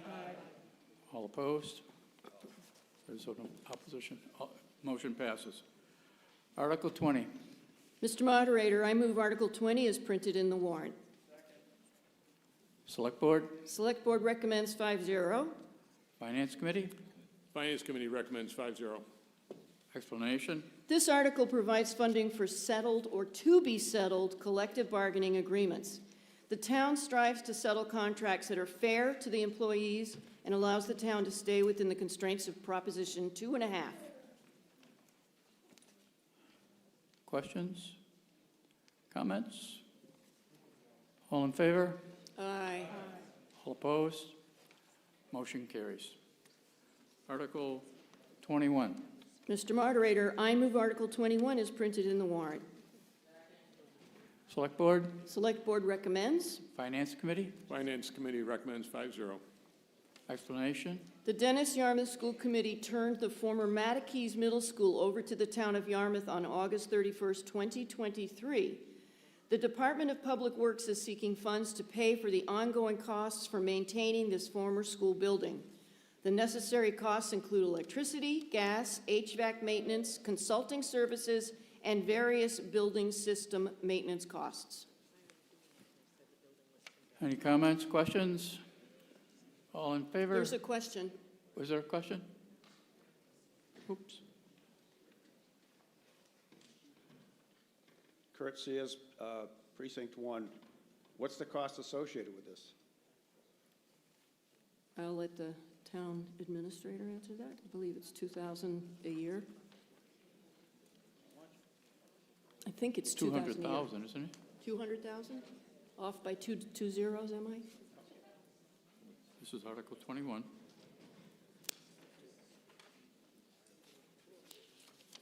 Are we looking that up? Jeff, go ahead. Can I answer that, Jeff. Mr. Moderator? Jeff Colby, Public Works Director. This is for the ongoing costs of just maintaining that building. Gas, heat, and electricity total about $150,000 a year, and there's other costs associated with the fire suppression system and other maintenance repairs that bring it to $200,000. Thank you. Questions, comments beyond that one? Yes, sir. I didn't think I'd have to speak tonight, but I guess I do. Jim Saban, Precinct 7. I guess I'm questioning why we're spending money on a building that we're ultimately going to tear down. We're spending all this money looking at the Matakees Utilization Committee is looking at reusing the properties, but the building's basically vacant. We're going to ultimately tear it down. Why are we spending more money on an empty building? I guess that's kind of a thing for me to try to wrap my head around. If I have an empty building that I'm going to tear down, I'm not going to keep putting money into it. So maybe explain to me why we're spending money on something we're ultimately going to tear down. Yes, thank you. It's a very good question. The building is not vacant. The portion that has the services and the expenses were fully utilizing the whole gymnasium area for recreational programming. And so that portion of the building is where the major costs are associated. And we're just trying to limp along the rest of the building and wrapping up this year. The Utilization Committee final recommendations are in, and we're beginning the financial feasibility for the next phase of the project. So we hope this is coming to a close. Okay. Any other questions? Yeah, this lady right here. Oh. We missed before. Oh, yeah, well, she's, come on down. We saw you this time. Why are we not, You should identify yourself again. oh, sorry, Janice Donovan, South Yarmouth. Why are we not having people pay for some of that use that they're using for the Matakees School to offset some of the costs that we're paying to keep it open and using part of it to, like, recreation? Why isn't somebody subsidizing the $200,000 that we're asking the town to pay for. These are the recreational programs that we offer for the children of our community, and they're subsidized. We provide the gymnasium for them, and we pay that. They don't make enough money to operate that building, and I don't think that there's any use that you can put out there that's going to generate enough to pay for I thought all we the were needs. doing pickleball there, and I thought the fire department were doing testing or rescue problems there. No, but the recreational, it's just the recreational programs. It's not the commercial pickleball leagues. But if it's a hazardous because of asbestos and things like that, either it should be closed or opened, one or the other. I don't think you can have it both ways. Right, the building is partially occupied, so the main structure is not. The gymnasium is occupied with the town's children's recreation programs, which is a town department that runs those programs. But it's closed because of No, hazard? it's not closed. There's no asbestos in the gymnasium. They have a valid occupancy permit, and they're operating their programs there now. And without that facility, we wouldn't be able to have those programs, so. Okay. Okay, no, this doesn't require. Is there another question? Yes. Sir. Good evening, Doug McClellan, Precinct 5. Are we paying $150K just for the gym to heat and electrify it, or is that for the whole building? Mr. Colby has this. Yeah, Jeff Colby, Public Works Director. It's the entire building. There's certain, the temperature Sorry, is if kept we're- down. If we're only using the gym, why are we heating the whole building?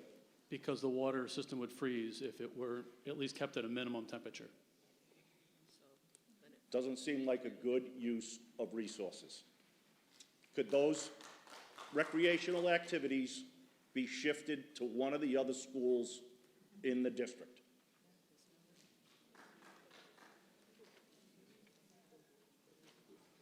Anybody?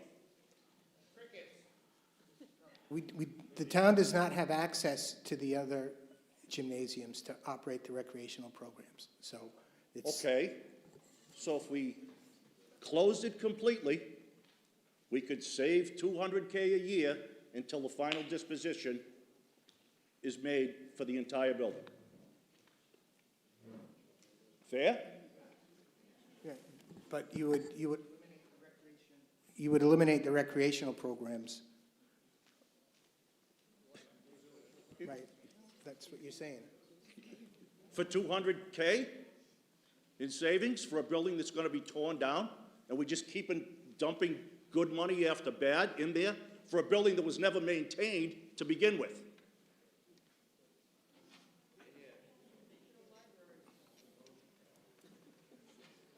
No answers, thank you. Okay. Is there any more questions? I see a person moving here.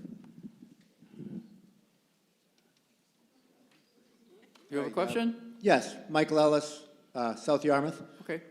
Before the Mattakey School closed, when it was still in property of the DY school system, where were these recreational programs? No, they were operated out of that gymnasium, they have been, but they've, expanded, and that's really their home for all of their programming that has gym space. That's really the only gym space that they have. Okay, the town voted in a new school, we're in it. We can't work out some sort of agreement with the school system, especially after we just approved an override to use their space for some recreational programs? Right. We don't have access to those gyms to operate the recreational programs.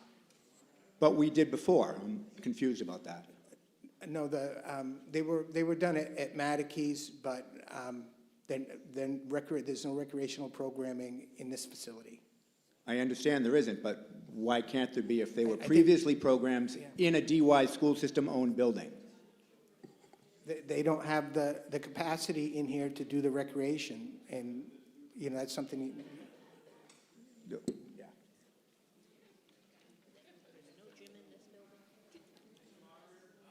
Well, we'll take a vote. All in favor?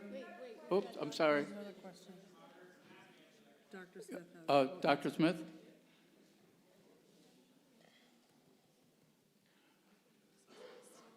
Mark Smith, Superintendent of Schools, Dennis Yarmouth Regional School District. Just to answer the last question, the reason we have worked with the rec departments in both towns, but what folks have to remember is that to form this school, we closed 2 schools with existing gymnasiums that were larger than the capacity that we have in this one school.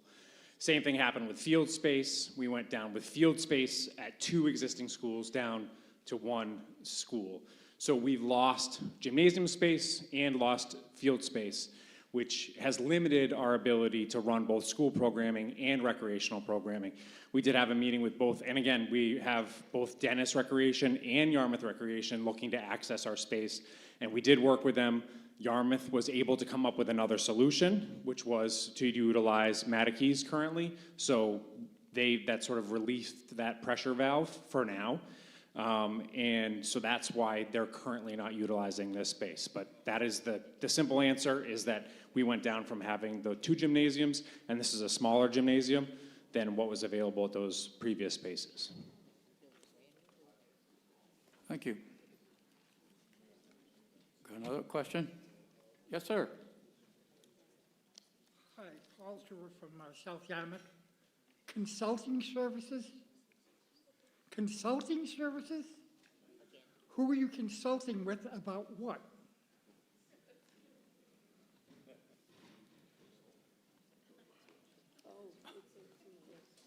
Mr. Colby. Jeff Colby, Public Works Director. That's a reference to a broad category for HVAC, fire suppression, other maintenance systems. We do not have the skills or technology in-house to deal with. But you're maintaining them. Correct. So you have the skills to maintain them.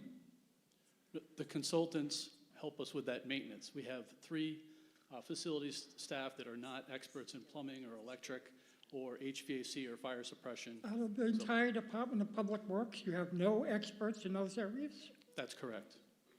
I find that, well, for a town that doesn't think a library is a priority, I guess I couldn't be surprised, but I am. Thank you. Okay, I think oh no, go ahead. I'm Daniel Reed, so I just want to move to call the question.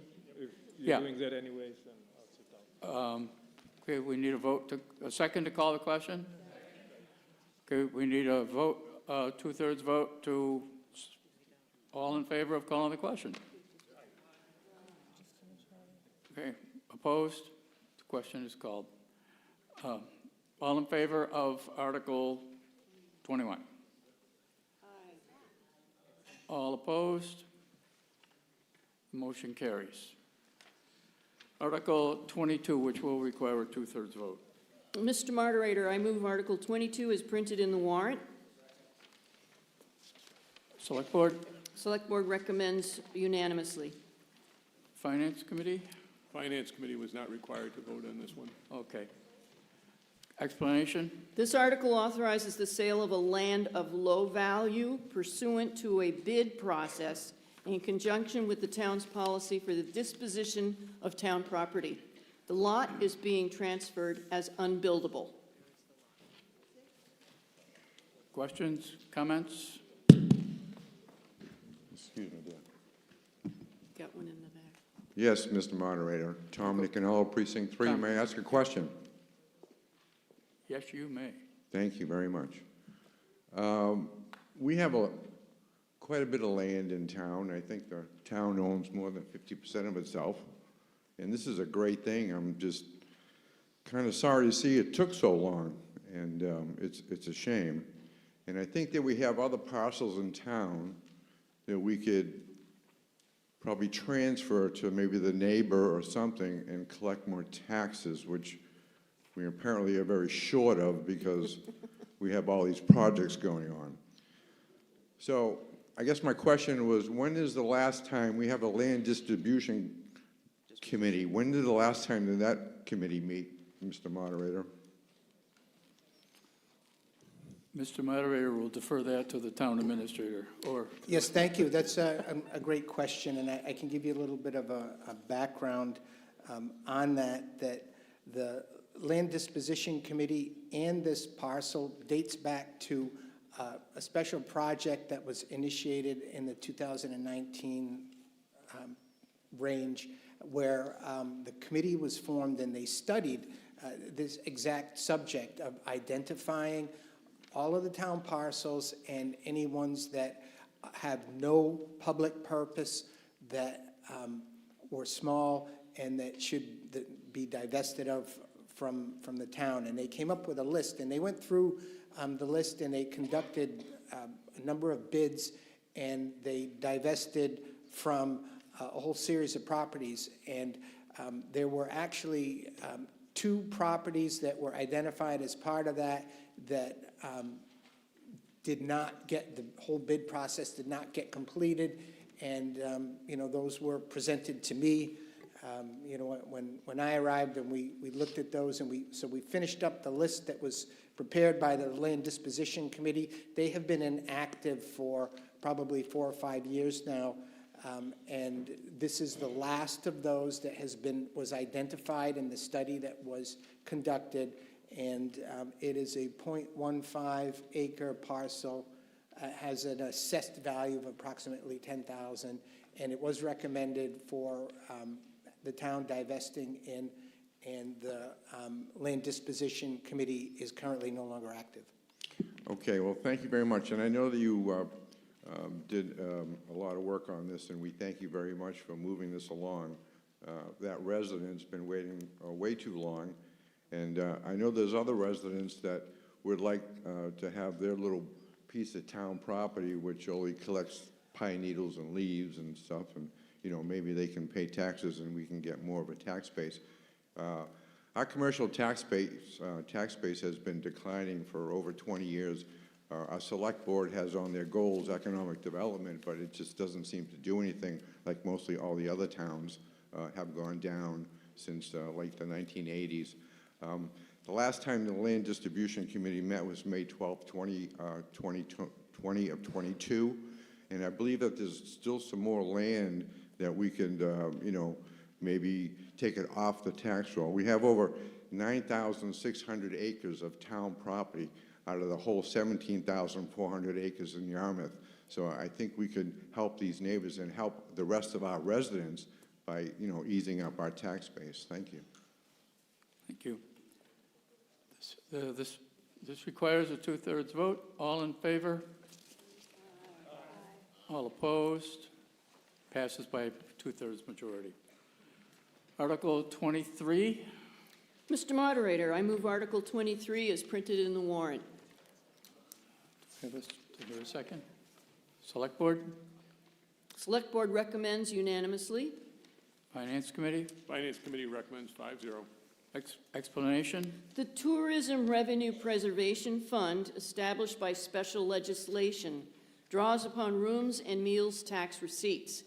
Funding is overseen by the Community and Economic Development Committee and is used to stimulate the local tourism economy through physical improvements, marketing, and special projects. That was the explanation. Question? Yes, Mr. Moderator. Tom Nicanello, Precinct 3. I'd like to add an amendment to this, please. Tom has submitted the amendment in writing. So, Tom, do you want to just read it and explain it? Yes, thank you very much, Mr. Short-Term Moderator. Well, he wants to leave. Anyways, the amendment, Mr. Moderator, would be at the end of the sentence, and not to be used for any consultants except for economic development. So what we have here is, you know, our tourism fund has created us a nice little niche in our community where in the spring and the fall, we get to like unite a little bit for our special events. We kind of live in a fractured community where in the summertime, we have, you know, triple our numbers, and it's hard for us residents to do anything.